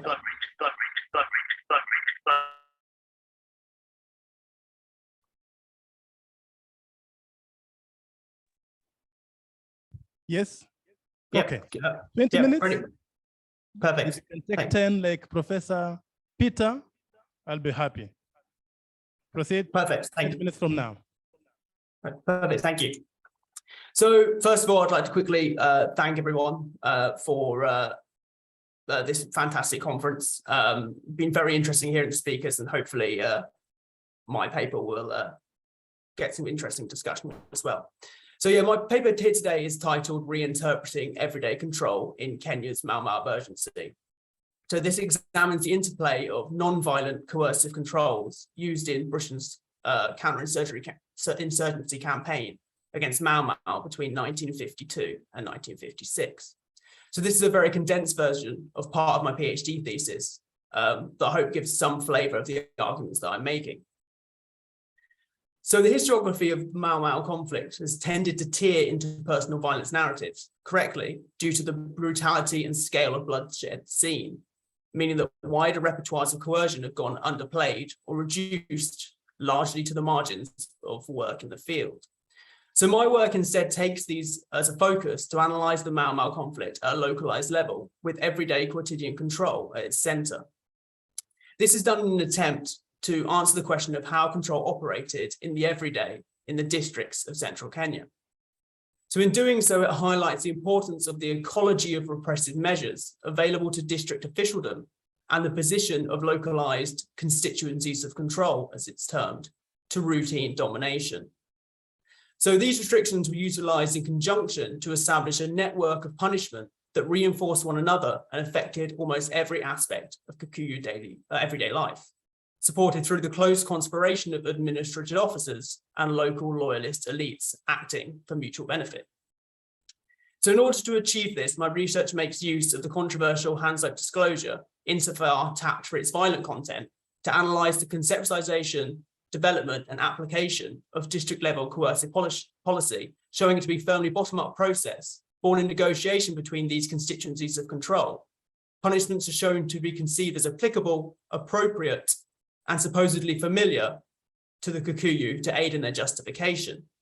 So ultimately, this is revealing of a more chaotic and permissively coercive structure of control, that while interpersonal violence does engender fear, it's these wider repertoires of coercions that were the most immediate daily manifestations of domination. So in order to demonstrate a sense of these findings today, I want to first take you to the village of Kanyoni in Kiambu district. So on the 22nd of November 1952, amongst the commotion of Kanyoni's early afternoon market, a different kind of meeting was taking place. In the clear light of day, an illegal oathing ceremony binding the people of the village, willing or otherwise, to the cause of Mau Mau. So for John Richard Moncrief Tennant, first hearing news of such a brazen act of insubordination some days removed from the event, frustration was clear. Only arriving in the district less than 10 months previously, the new district officer cadet of Kiambu was not shy to let his feelings be known, in writing to the chief native commissioner that it was now, and I quote, essential that both good and bad alike should bear blame and punishment. So the minor settlement of Kanyoni, a bustling village neighbouring the Kenyatta family home at Ichewere, was to be the site of an early example of the Kenyan administration's quotidian fight back, the collective punishment. So this novel form of punitive discipline would disrupt everyday life in the Kikuyu community and redefine what it meant to be loyal in the time of Mau Mau. So to take you to get a sense of what of Kanyoni as a village, it had a small yet thriving market. It was close to a local Catholic mission. Vegetables were grown for sale. The people there would be working on the farms, but as wage labour, but also in several artisan trades. This is all to say that Kanyoni, in truth, was unremarkable as an example of rural Kikuyu life in the early 1950s. Active, dynamic, and vibrant, it was a lively community, undistinguished from those in large stretches of the central province. So beyond these kind of bucolic visions of pastoral life, the realities of socio-economic changes within the Kikuyu society were causing fissures to appear. Kanyoni, like much of central province, was a combustible community seeking change. So a full week later, news eventually reached the district officer about this illegal oathing ceremony. So on the morning of the 29th of November, and independently of one another, both Inspector Van Reinsberg of the Kenya Police and Father McGill of the Kriko Catholic Mission visited Tennant's office to report on the matter. In spite of the footfall at the busy Kiambu market and the inevitable passers-by, news of the commission of the crime from the Kikuyu themselves was only brought forward by a young village girl who had been an unwilling participant in the banned practice. Dismayed at the intractability shown by the Achura, Tennant was assured that disobedience needed to be punished. So at 6:30 a.m. the next day, supported by a force consisting of a platoon of the King's African Rifles, 11 Kenya policemen, and 4 tribal police under the direction of himself, Tennant conducted a raid of the area comprising 1 mile above Kanyoni to half a mile below. All in all, 13 live heads of cattle were seized, alongside 24 goats and sheep, believed to be between half and a third of all that in the area. For those shopkeepers who did not keep cattle, 3 bicycles were seized and the market was closed for a fortnight. So this solution, the collective punishment, was a punitive measure designed to penalize the group, neighborhood, or area for either the perceived failure to aid authorities in the prevention of a crime, or the failure to bring forward assumed information which could lead to a perpetrator's capture. The form of punishment was diverse, from forfeiture of livestock, crops, and property to monetary fines and even the cancellation of labor contracts. But the accompanying repressive measures included forced communal labor, restrictions on provisions, and the imposition of curfews. So waiting on the receipt of the Kanyoni case at the District Commissioner's office in Kiambu, Anthony Swan, an experienced administrator and distinguished military man, wasted no time in giving his recommendation towards tenants' seizure of livestock and bicycles, saying that he could not think of a clearer instance where the local inhabitants must have had full knowledge of a breach of the law and taken no action to prevent it, but also taken no time to report the matter to authorities. So Kanyoni, as an illustration of collective punishment, is emblematic of a process that would see itself repeated hundreds of times throughout the districts and provinces of Kenya throughout the Mau Mau Rebellion. But as a case, is a prosaic and clear-cut standard for how the punitive measure was intended to operate. Even in this banal example, the collective punishment at Kanyoni demonstrates specific distortive and arbitrary qualities, which would be replicated again and again throughout the emergency. The authority of action granted to the man on the ground to act with impunity within his own district empowered the district officials to react to a perceived challenge to authority first and deal with the potential fallout later. For example, tenants' decision to conduct a 50% forfeiture of livestock was an arbitrary number not based in regulation, but in the administrator's own assessment of complicity or the seriousness of the case, which was later reduced on investigation when it was found out some of the livestock belonged to loyalists. The closure of the markets for 2 weeks, again a number not based in regulation, not only had a significant impact on traders, but also on the sale of excess crops grown in the shambas of the Achura as part of the domestic economy. For those shopkeepers who had lost their bicycles, they no longer had access to their primary means of transportation. And for those residents who had their livestock seized, a significant proportion of their livelihood had been taken away. Access to the next substantial market was a 20-mile round journey, impossible due to the additional imposition of a curfew. Against the background of violence and dislocation of the Mau Mau emergency as a whole, the example of Kanyoni represents only a minor footnote. But for the inhabitants of the small Kiambu village, the disruption and distortion was a complete upending of their everyday lives. So the case at Kanyoni gives us a flavor of a process which would be repeated hundreds of times throughout the stretches of central Kenya. While the details and effects would vary, the seemingly capricious nature of punishment became a defining feature of everyday domination. In this example alone, the repressive controls of forfeiture, curfew, market closure, and restriction of movement were used to destabilize the local community based purely on the speculation that the people of Kanyoni would not bring forth assumed information. Not a singular policy, therefore, these controls were used in tandem to create a nexus of punishment which reinforced one another to impact most every aspect of Kikuyu daily lives and make continued opposition or even passivity a wholly impractical stance. In essence, the controls existed to give local officials the latitude to govern to their own whim. To be outside of their favor was to be potentially a subject to their coercion. So a natural question which follows such a case study is how such coercive actions could be justified.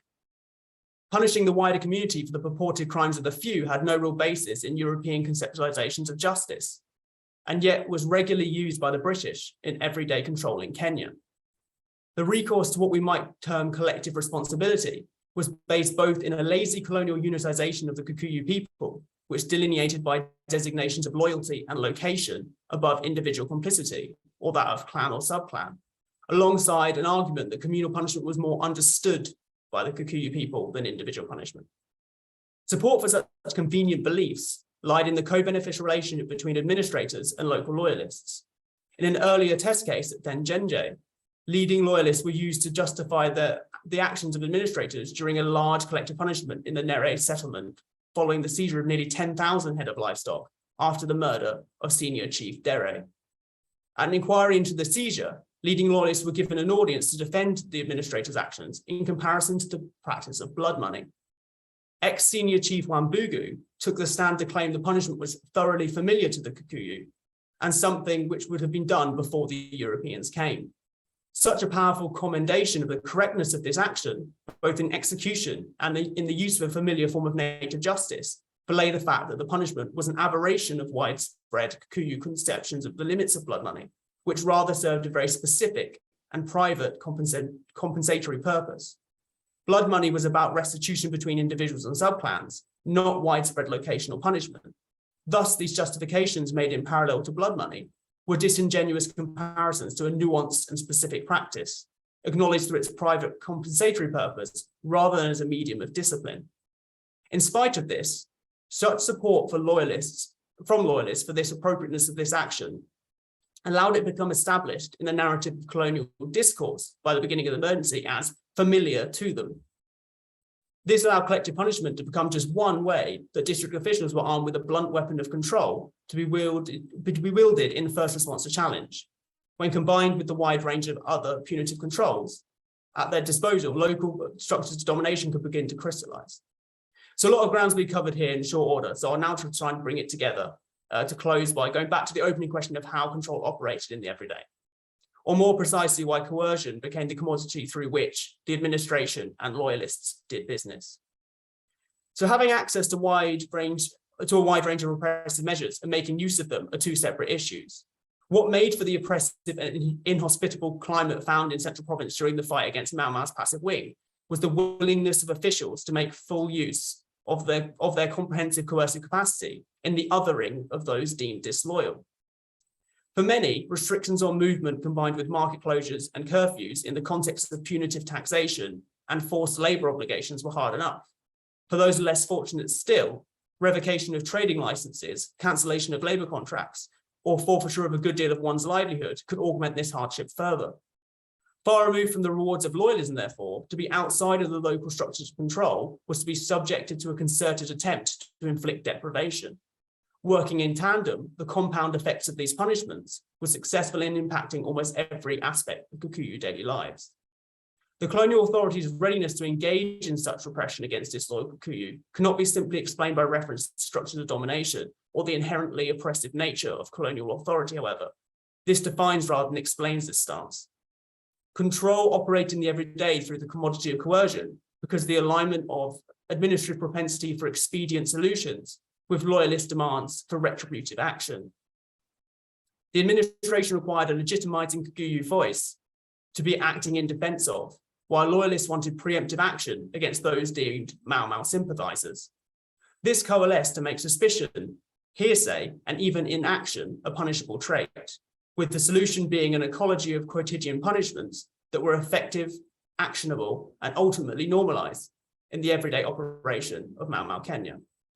Finally, therefore, what this paper is attempted to demonstrate is that while the story of the Mau Mau conflict will always be defined by interpersonal violence, the inexorable relationship between coercion and control, functioning symbiotically at the lowest level, and the necessity of loyalist collaboration to justify the appropriateness of their recourse, belie any disingenuous claims which repute the fundamental nature of coercion in colonial rule. The systemic and functional role of repressive policy to localize administration, demonstrated here, speaks to a far more sinister and corrupt nature of imperialism. Perhaps, therefore, in turning our attention to the everyday and the unexceptional, we can continue to make the true malicious nature of Britain's imperial project become all the more clear. Thank you.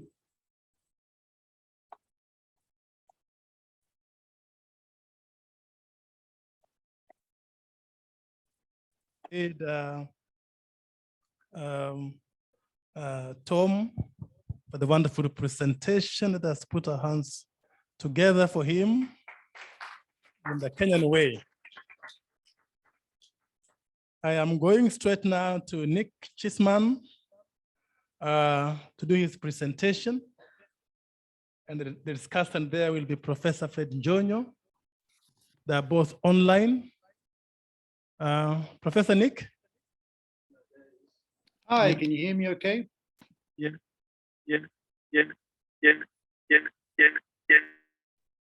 Great.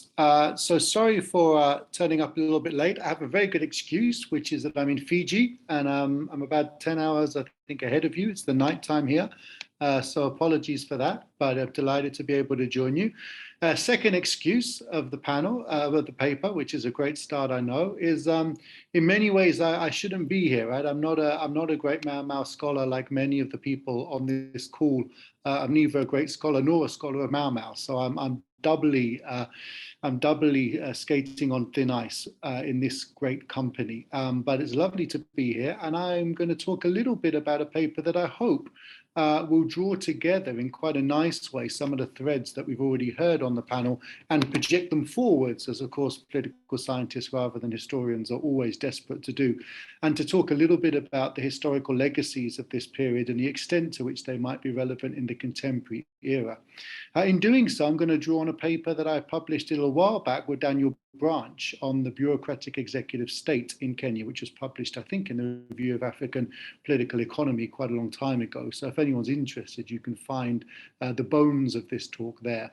And as I say, I think this is going to hopefully nicely knit together some of what the other presenters have said much more eloquently than I will be able to about the Mau and the process of the end of Mau and the building of independent Kenya on a much more fine-grained level. I'm going to talk in a bit more macro terms. So, one of the important legacies of Mau, or we might more appropriately say the British and African responses to Mau, was the emergence of what I've described as a bureaucratic executive state. The bureaucratic state that emerged from the state of emergency at the end of empire and survived long after it was characterized by a close alliance between the executive, in the obvious form of the president, and the bureaucracy, in the notorious form of the provincial administration. It's important to note that this emergence of a kind of bureaucratic executive axis of power differs in important ways to the kind of authoritarian models that developed in Latin America and other parts of sub-Saharan Africa. In Latin America, there was often a model that connected the executive to the military. In other African states, of course, we often saw the party identified as the vanguard of the revolution, and hence the party fused with the state. The famous PIG acronym, party and its government and its party. And that model, of course, became very popular in a number of African states, nearby Tanzania, not quite so nearby Zambia. Kenya differed from both of those models. The military was not as significant as the Latin American model. The party was not as significant as other African examples. Instead, in Kenya, the party was largely allowed to wither away and die post-independence. And one of the things that I think is perhaps understudied, as a number of people have commented on, understudied issues, maybe I'll flag this, is the history of KANU and what happens to KANU after independence. The valiant efforts of Tom Mboya to revive KANU and Kenyatta's refusal as president to allow KANU to be revived. And it's partly that story I'll tell today. So in Kenya, the party, as I say, was largely allowed to wither and die. It was the provincial administration, not party structures, that operated as the eyes and ears of the executive. Kenya therefore emerges as a distinctive form of government within the region, not necessarily unique, but certainly distinctive in the significance of this bureaucratic executive access, and significant in another way. Jeffrey Herbst has given a famous characterization of African states based on a center-periphery model in which power dissipates the further you move from the capital city towards the periphery as light diminishes, from its source. In other words, countries are imagined to have good control over the capital and diminishing control into rural areas and then vanishing close to borders. Kenya's state has never quite fitted that model. The government has always enjoyed more control over rural areas than that suggests, at least from the post-Mau period onwards. And in that sense, Kenya bucks the trend when it comes to state capacity, as it does in terms of the structure of authoritarianism itself. This, we argue, has had profound consequences for post-colonial Kenya. Most notably, this combination underpinned the defeat of radical nationalism, the emergence of a government determined to preserve the economic status quo, and it ensured that authoritarian rule survived well into the multi-party era. Put another way, this access of domination did not just survive the transition to independence and colonial rule, it also outlasted both Presidents Kenyatta and President Moi. When the constitutional review process under the NARC government was sabotaged to maintain central power under the executive, what Kenyans witnessed again was the survival of the bureaucratic executive state. Many thought this would come to an end with the 2010 constitution, but those who understood the significance of the provincial administration to the maintenance of presidential control and political order understood that was unlikely. The reality, of course, as we know, has proved to be far more complex. As Ayuga Bakaga has written, under the new constitution, the administration, in fact, plays a more complex and indispensable administration role than ever before. Indeed, the question that I would like to leave you with at the end of this talk, you, the audience, is, has the bureaucratic state actually died? Is it still with us? And if it isn't still with us, when did it die? So, what was the role of Mau Mau then in the emergence of the bureaucratic executive state? Why does it make sense to think of this as a legacy of the state of emergency? Many of us who have talked to this wonderful workshop, and congratulations to the department, the university, for putting on such an impressive workshop. It's a part of, I know, a really impressive stream of continual intellectual engagement that really is quite inspiring. So thank you very much for that and for allowing us to be part of it. But many of others who have talked here will say much more interesting things about the genesis and dynamics of Mau Mau. As I've said, this paper looks at the different issues, the often unintended consequences of Mau Mau for Kenyan politics. And the argument essentially is based on three key points. The first is that Mau Mau led to a strengthening of the provincial administration, creating that powerful state apparatus that was inherited by post-colonial and Kenyan leaders and used to maintain political order ever since. I think this is fairly uncontroversial, but I'll run through the figures anyway. It was, of course, the struggle against Mau Mau and the struggle to protect white settlers and all that entailed that led to the ramping up of the provincial administration and the coercive capacity of the Kenyan state. Between 1951 and 1962, the number of administrative officer posts doubled, greatly enhancing the scope and societal penetration of the administration.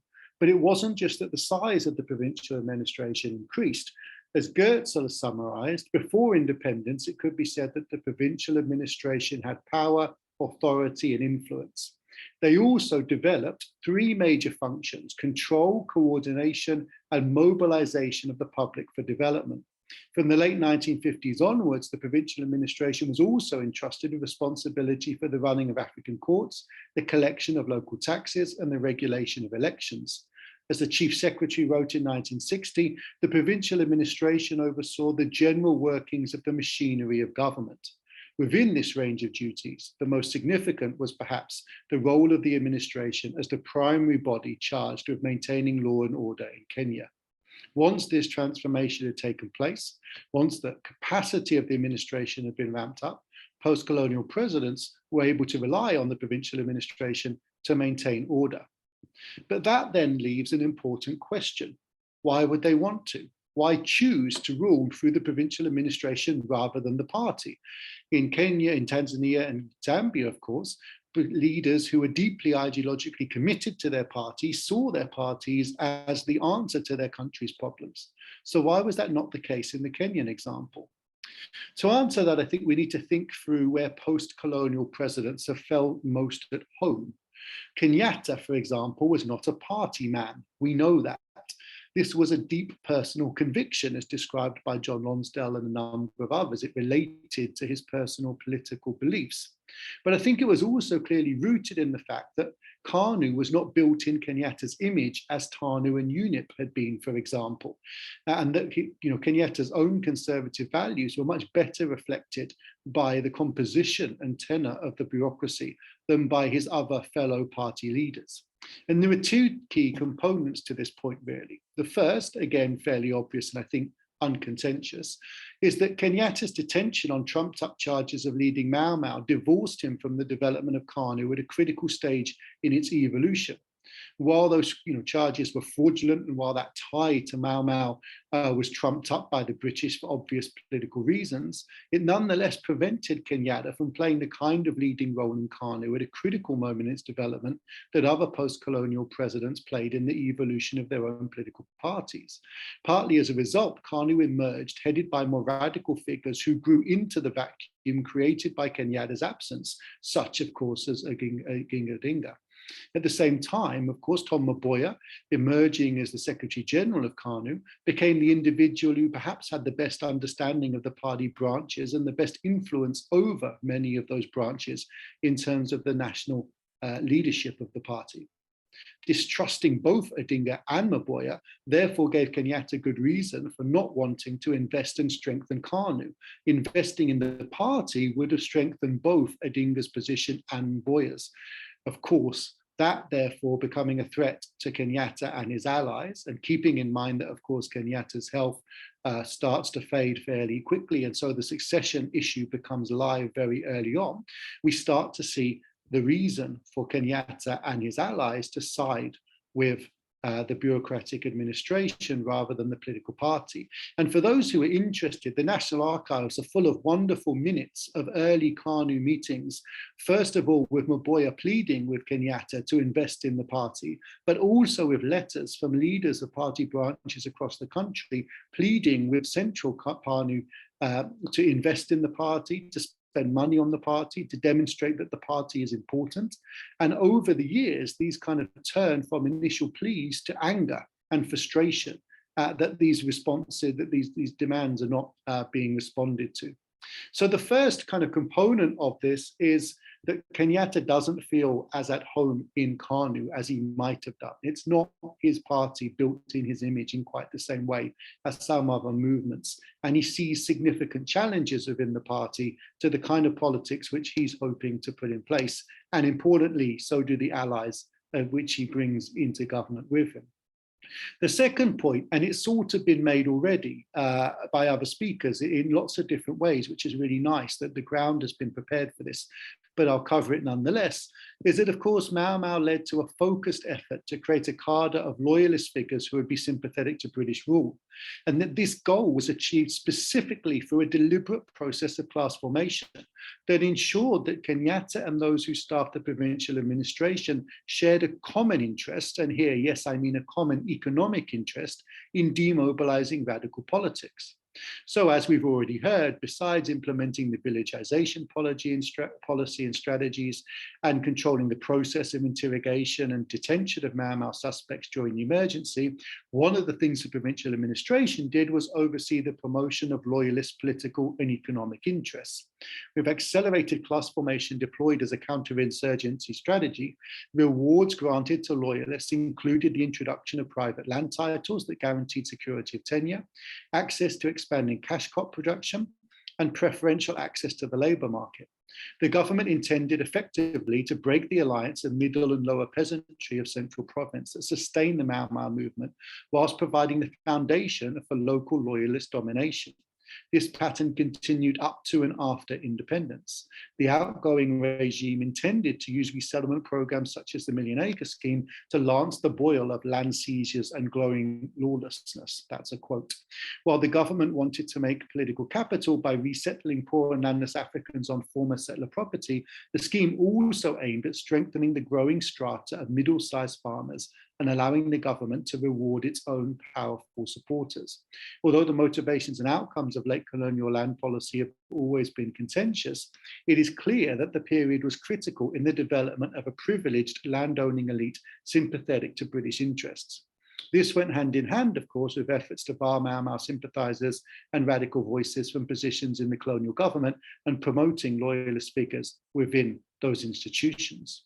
The net result of these processes was that the provincial administration and the executive shared a specific class interest which distinguished them from the more radical elements within KANU and meant that it was the administration rather than the party itself that represented the path of least resistance to the extension of executive and particular class control.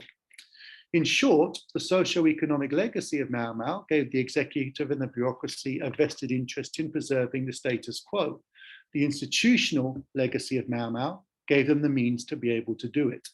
It was this access, for example, that defeated the KPU, this access that contained the anger following the assassination of both Moboya and later Kariuki, and this access that prevented the reintroduction of multi-party politics from transforming the fundamental basis of Kenyan society. So I won't speak for too much longer because I know there'll be lots of interesting discussion comments and you've already heard a number of speakers, but I just want to end by highlighting 3 reasons why this story matters for us today. It's not just a historical point. And I think there are 3 reasons why, and I would say this is true of all of the papers that we've just heard, that these issues are really important for contemporary debates. The first is that, of course, one of the things you've heard, I think, from all of us, is that Kenyan history should not be categorized into a colonial and post-colonial order. It doesn't help or make sense when so many of the most important factors we're talking about traverse that boundary. Our paper, for example, suggests that it would be more useful to think of a pre, during, and post, if we can speak of post, bureaucratic executive state eras, than to simply divide history in terms of colonial and post-colonial.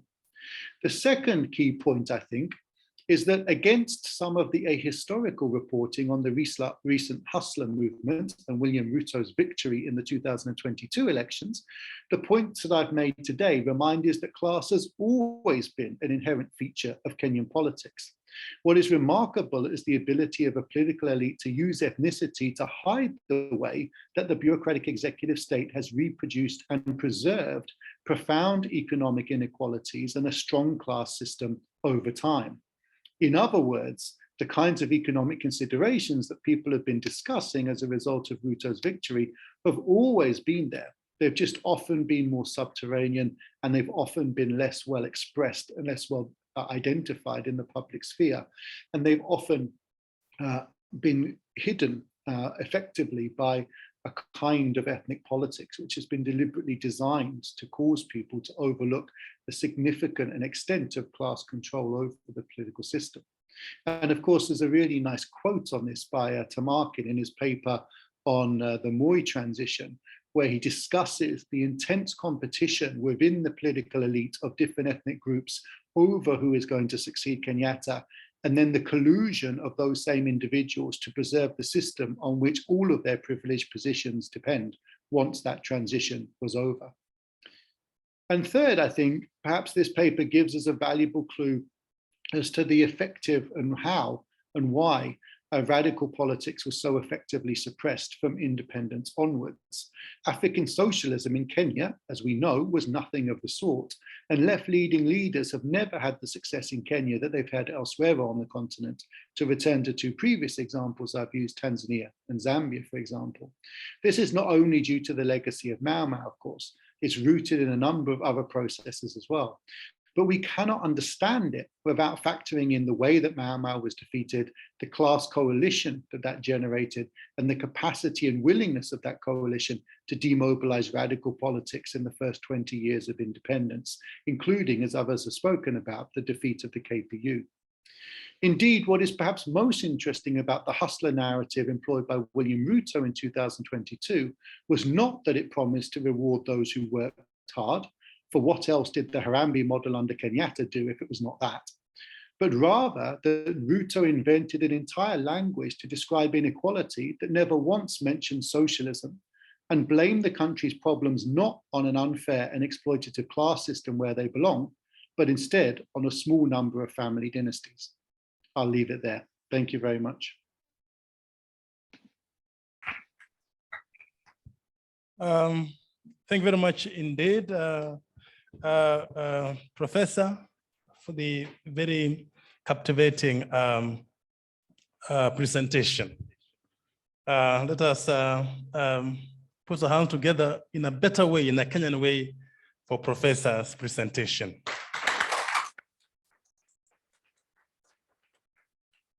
Very good. Then, when I was young, I used to attend UNESCO meetings in France, and each country was given only 6 minutes to do their statements. So I want to give only 5 minutes for each discussant to make their statements. So let me start by Pamela Ngesa. 5 minutes to make your statement.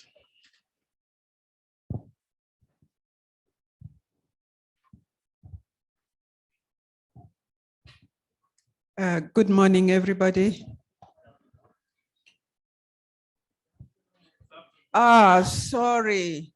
I think we've been here too long until I imagine it is still morning. Good afternoon, everybody. Thank you for forgiving me. I'm going to just make a very brief statement on Neil's presentation. Neil has given us a presentation on heroes and hooligans, reframing Mau Mau's legacies through reconciliatory lens. And Niels has affirmed a lot of what we've been hearing since we started listening yesterday. He's talking about Mau Mau's radical ideology, and again, Kenyatta's ambivalence towards the Mau Mau comes to the fore.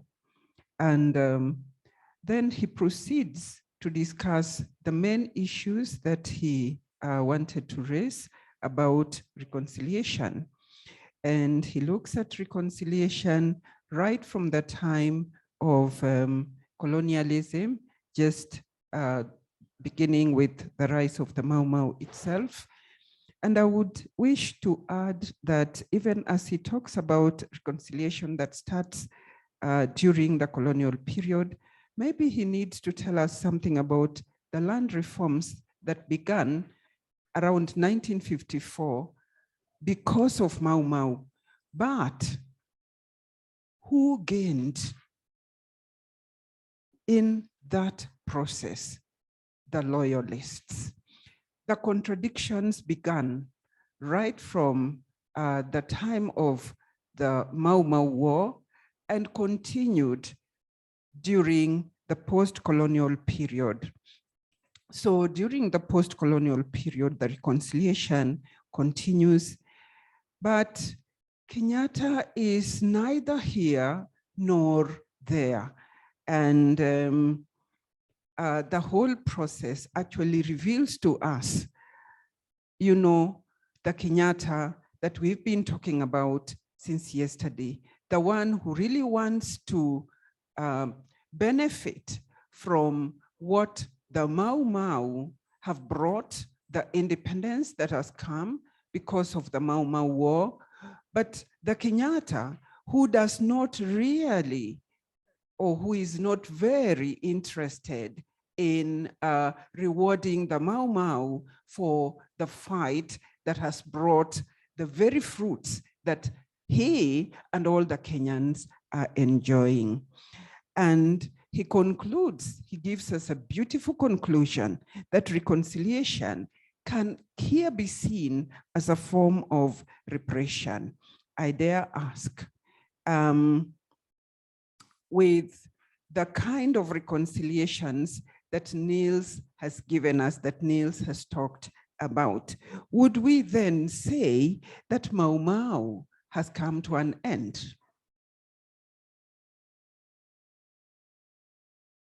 The answer lies with you, and I end my statement there. Thank you very much indeed, Madam Pamela Ngesa.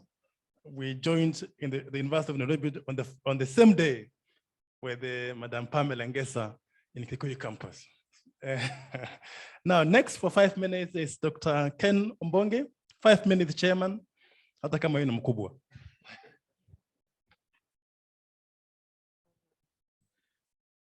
You know, Dr. Misigo and I were classmates, so we have a way of bullying each other. Good afternoon here in Nairobi. In other places, it's actually morning. It's very late at night where our friend and colleague, Nick Cheeseman is.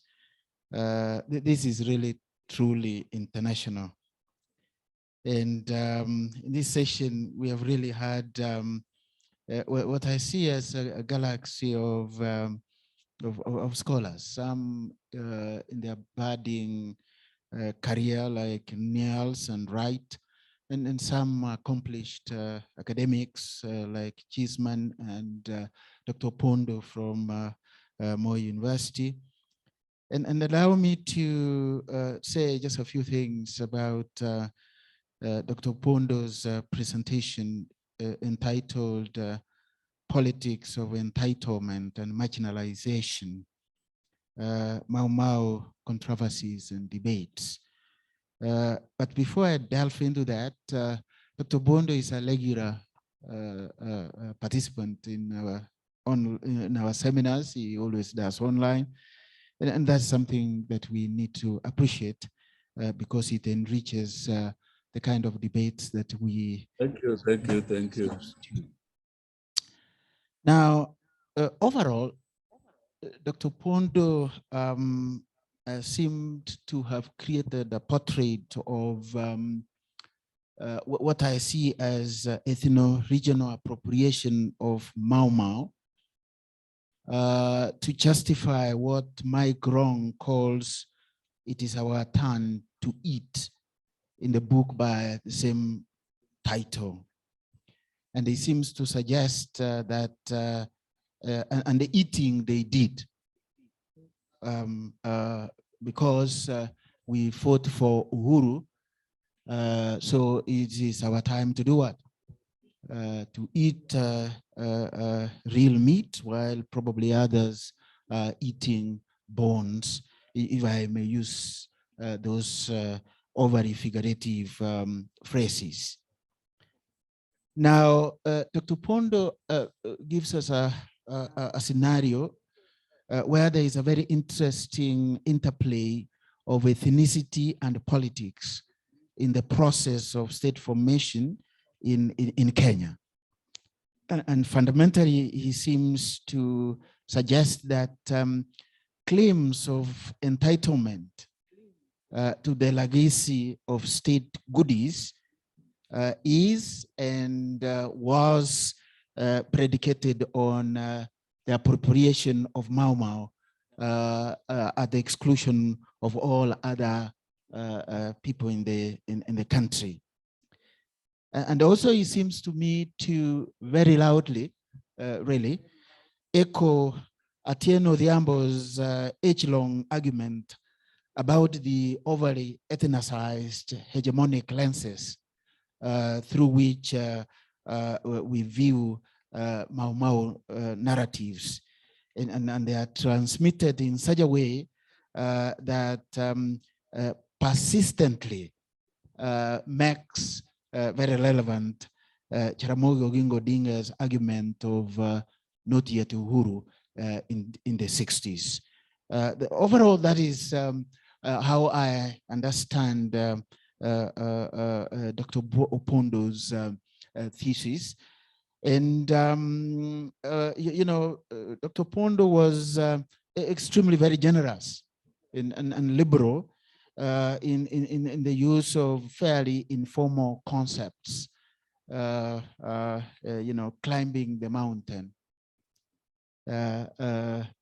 give other people a chance. And I was wondering, how do we, you know, operationalize these phrases, very fairly informal political phrases, as categories that can be useful in framing academic discourse? That kept on going through my mind as he spoke.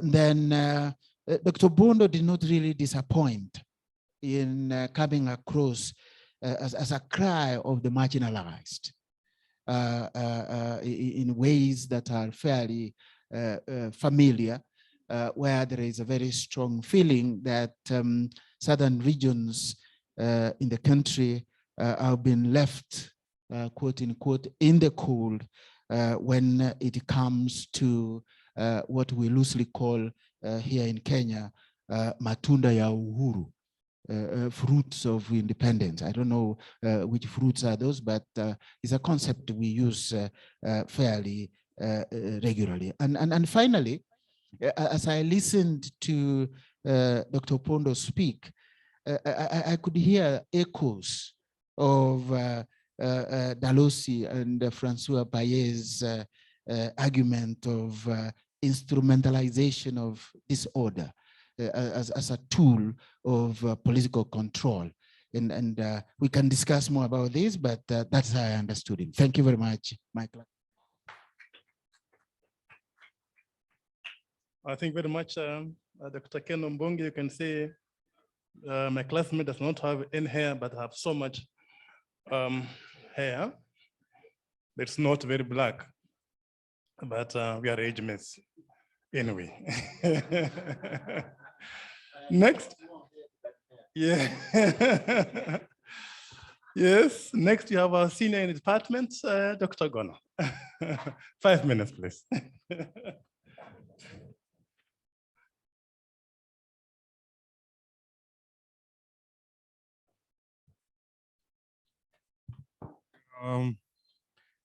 Thank you, Herbert. Now, the way in which I've understood Wright's paper is that he's interested in the interplay between control, repression, and punishment, in which collective punishment in particular stands out as the key approach in which the British controlled the Kikuyu in central Kenya.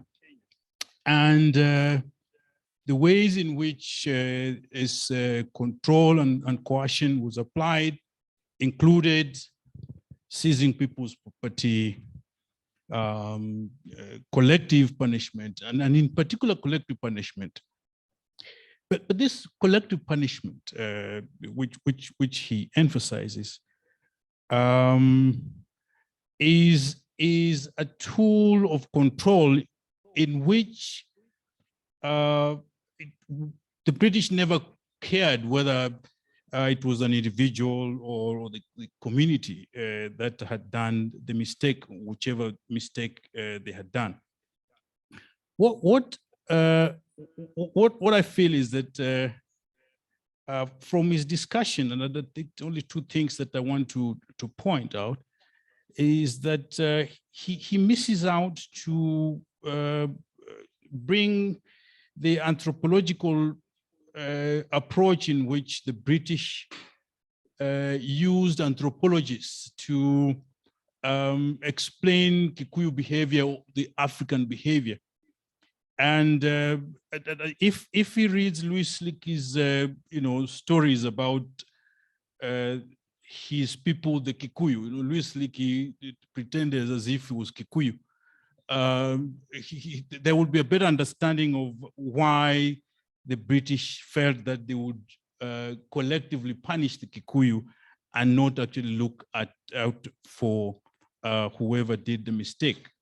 The second point I want to ask Wright to speak to is, explain us why reinterpretation? Because you got to know what should be interpreted for you to reinterpret. So what is right? What was there before he talks about interpreting or reinterpreting? Thank you very much.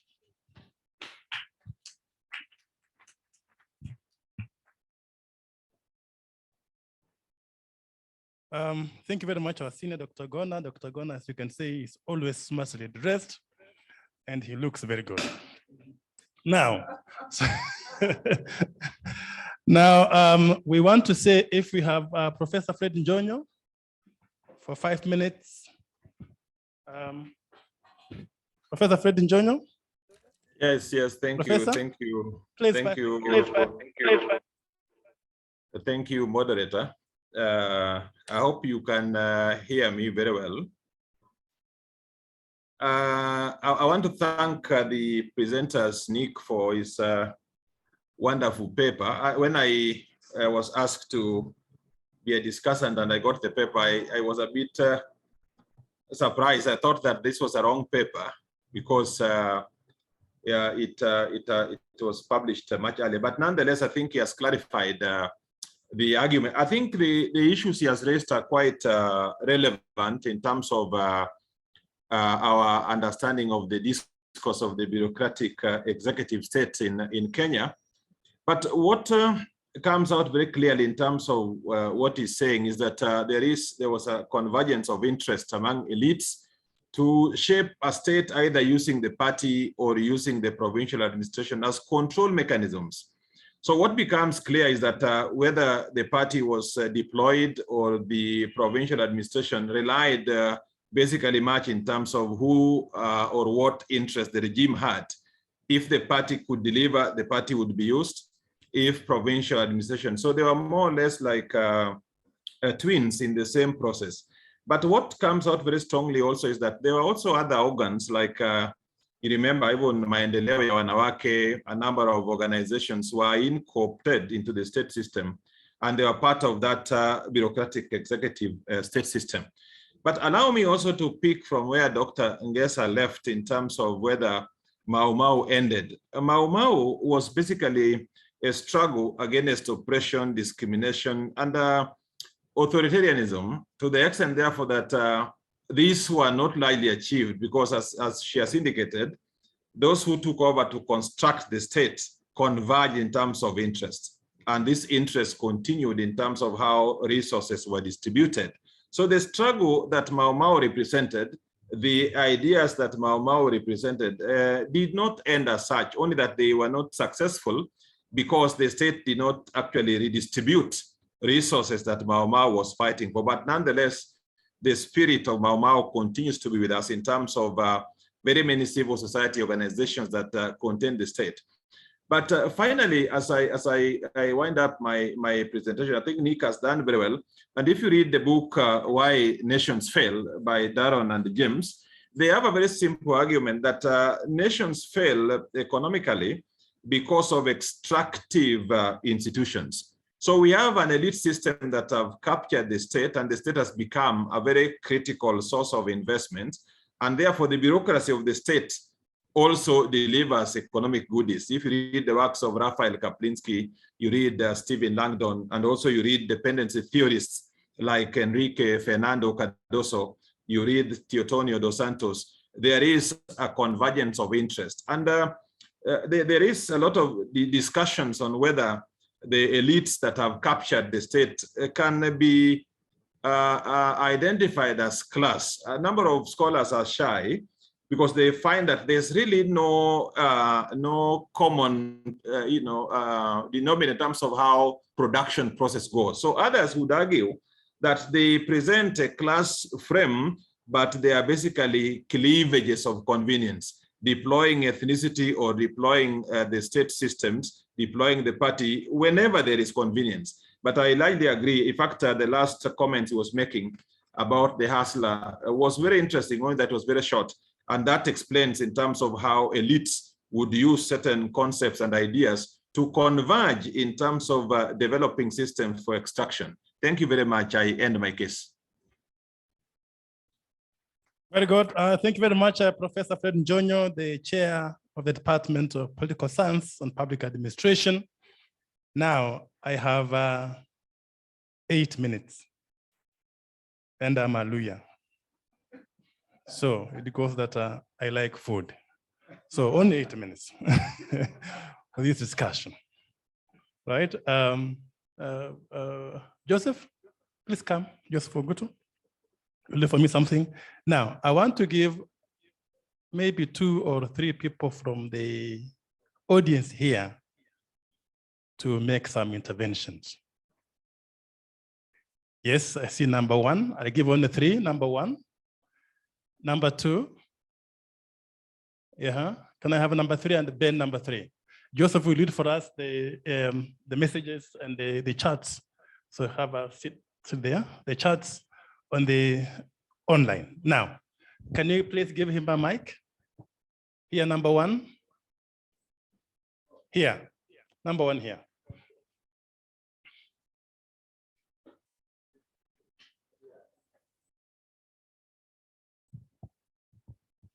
Thank you, Chair, for allowing me to make a comment. Oh, closer. Oh, sorry. I want to make a comment to presentation to my student, Professor Paul. In fact, he is not Peter. You have been calling him Peter, but he is Paul Obodo. I liked his presentation of the marginalization and the like. But I want to say that just like he is talking of marginalization, those who literally fought for independence were also marginalized after independence. Two, I would wish that my good student, very bright, he should also get out of literature review of Professor Ogot is our father of history, Professor Ogot, Atieno Odhiambo, because they are one directional in their interpretation of Mau Mau, and start to interrogate why the Luos have been marginalized. Now, it is the only community that has stuck on Odingaism from the time of Luo thrift to present. His own state of Siaya is the only one which still has over 70 years old leaders, while the rest of the country have gone to the youth, which includes Opondo. So, not yet Uhuru was written to retaliate what Oginga had written and said, no Uhuru without Kenyatta. Raila also said, Kibaki tosha. 1 year around the line, not yet. Kajwang even composed a song, Bando Mapambano. Now, Raila and Uhuru entered into a handshake. But if you read, they were saying they want to reconcile the Odinga and Kenyatta families because of what they had done. Now, Uhuru was around to reconcile with Raila, but did the community reconcile? Or you went to reconcile alone?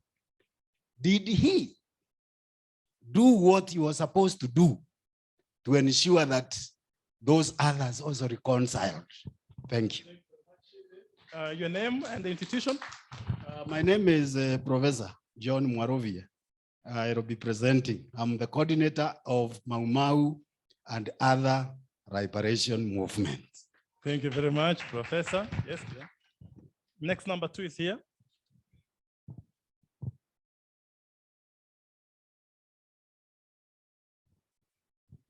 My name is Wahukara. I am professor of social movement where people are, because that is also universities for another definition if we go to there. And that's why I'm here, because this subject is very passionate and very real to the kind of work that I do. While I appreciate the great insights that have been brought on the table by all the presenters, I am happy because we continue to celebrate what Mau Mau did, and we continue to put the context as to how they took their respective role historically at that moment in taking up a very proactive, radical move that now we continue to try and understand. So we who are here in the academia, and that's why I'm also coming from not academia, I'm only asking this global context that is very well presented by all these presentations that have been done, and also the responses. What proactive thought process, therefore, are we envisioning? And what proactive active engagement can we take globally? Because the systemic questions remain the same and are intact. And can we, therefore, be justifying our historical moment by just celebrating Mau Mau or being inspired by Mau Mau towards what is the question of our moment? And this is because it has been put very well that Mau Mau, other things remaining constant, is a spirited and spirit that was there for people's self-determination. And that question has not been answered. Thank you. Thank you very much indeed, Professor and Dr. Ben Nyachoka. Number 3 and the very last one, Dr. Ben.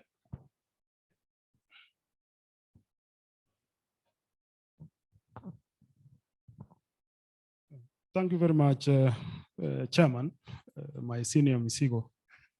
I wanted to ask a question in relation to what Paul, was presenting, but somehow Professor Mwaruve interjected. But I'm still, at the odds because the presenter and the person who asked the first question look like they are in two extreme ends. But mine is just to ask Paul, in relation to the authorities he's citing in this paper. I would have loved if he moved out of those authorities and perhaps extend his readings to what other scholars from other regions, talk about the Mau Mau. I was looking at it in terms of, people who come from the same region. And me as a moderate historian, or perhaps as a moderate member of society, I find that, Paul is a little bit subjective, just as is the case with the Professor Mwaruve. So I really remain at odds. I don't understand, because I came here to seek for the truth, but I'm leaving this room very confused. So this story about Mau Mau really is a story that will never end. Very good. Thank you very much. Very good, very good. Okay, let's see what is on the chart. Yes, Joseph. All right, Jacob, who else other than the Kenyan elite or bourgeois does the Kenya's bureaucratic state serve? What role, if any, has the British played in sustaining and reproducing this despotic state? Nicholas Cheeseman, the British, but don't forget the Americans, the Reds and the Blacks. Jacob, why is Cheeseman's presentation rather silent on these British or US role in defeating radical politics and reproducing the despotic bureaucratic state? Sobukwe, the neo-colonial state is a better term for what we have in Africa. The neo-colonial state is policed by AFRICOM, NATO, Zionist State of Israel. So, all right. You can project another one, okay. Eliud Begons. Thanks, Neil. Sorry, which one?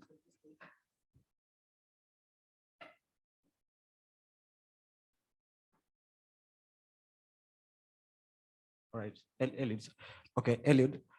Jacob, this is an important omission in Cheeseman's paper. Firstly, why, anyway, are people like Bildad Kagia referred to as radicals? The demands were rather simple, that the Kenyan post-independence government ought to give and back to those dispossessed during colonialism. Second point, if we are to accept the term radicals, the very important point is how these so-called radicals group was silenced, by which forces in all their sources and variety. Last one. Famandla, Zondi. Yes, thanks for great conversations. What does remembering Mau Mau mean for the rest of Africa at the time when it is trying to imagine better future, inclusive, just, and prosperous future? Does it mean revolution or reform? Thanks.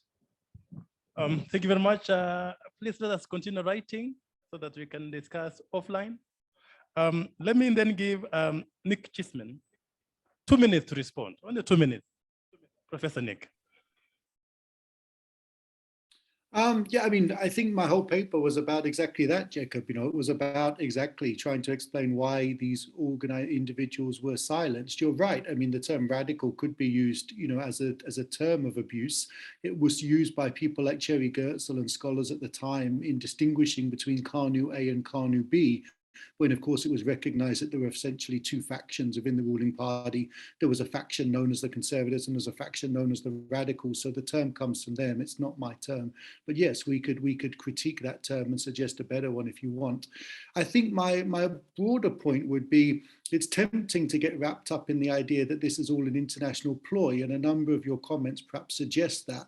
I think the role of international actors here is often quite pernicious and negative and problematic. If you read the book, The Reds and the Blacks, by William Atwood, the US ambassador, you see a clear and concerted desire by America to have Kenya ruled by a pro-capitalist, pro-American government, and a willingness to allow left-wing voices to be silenced, often brutally as a result of that. But the main driving force of that is not international. Fundamentally, it's Kenyan. It's Kenyatta and Kenyatta's allies, and it's the bureaucratic executive state that fundamentally drive that. And they get support and acceptance within the international community because that plays well with Western governments. But I don't see the driving force of that as coming from outside the country. I see the driving force as coming from inside the country. I guess another way of putting that is that, yes, the international community in many ways were kind of willing and complicit in the process of the silencing of left-wing voices. But personally, I don't see them as being the driving force of that process. Prof, next we have Thomas Wright, 2 minutes to respond. Hi, yeah, thank you for the comments. In response to what Dr. Goner said, the anthropological angle is something that I do touch on in my thesis. It's obviously hard in a kind of very condensed moment like now to be able to get that across. But as he points out, you know, the kind of talk about Carruthers and Leakey and these kind of individuals who very much influence the kind of idea of the communal sense of the Kikuyu culture that leads into these the use of collective punishments. Why I decided to go for the term reinterpretation is really based on the thought that most of these kind of punishments, they're kind of treated as in the margins and the marginalia. When we talk about the Mau Mau debate, quite rightly, we talk about violence first, interpersonal violence, but these are often mentioned, but not really looked into in enough detail. And I think that the point of what I try to make in my paper is that a lot of furthering the kind of discourse on how British imperialism was sinister at its core might be for us to investigate the everyday rather than these kind of examples of violence, the kind of everyday way in which control was evil in the way in which it operated. Thank you. 2 minutes for Paul Opondo to respond. Hello? Hello? Hello? Yes. Yeah, I'm around. I'm around. I've heard what Professor Maruvi has said, and I have appreciated what Goner, Dr. Goner has said. Basically, mwenye macho ambaye itazama, those with eyes are never told to look, they see it naturally. What we are saying, it is true that the radical wing of KANU was dealt a blow by a combination of Kenyatta, Mboya, Njunju, and to some extent Kibaki. And that is why, if you look at Bildad Kagia, he died poor. Kungu Karumba died poor. Achieng' Oneko didn't have much. Yet others were able to accumulate land the size of Nyanza. We have to say these things as they are. Professor Maruvi cannot be an apologist because he doesn't own that kind of wealth. He's a victim. Actually, he's a hustler like us. So as hustlers, we are just telling what history, the legacy of Mau Mau has given us. It has given us inequality.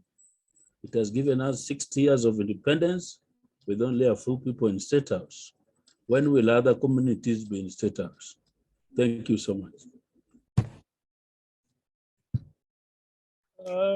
Thank you very much indeed, Paul. And lastly, we have Neil. Niels, 2 minutes. Is he online? He left. Okay, not online. Okay, friends and colleagues, that brings us to the end of this session. But let me ask the chair to come and talk to us about food.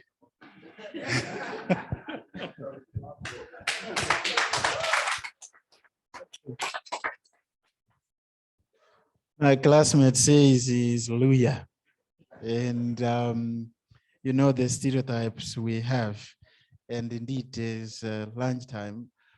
Before I tell you where we are going to eat, it was beginning to get better, hotter, the debates, and I wish we could continue.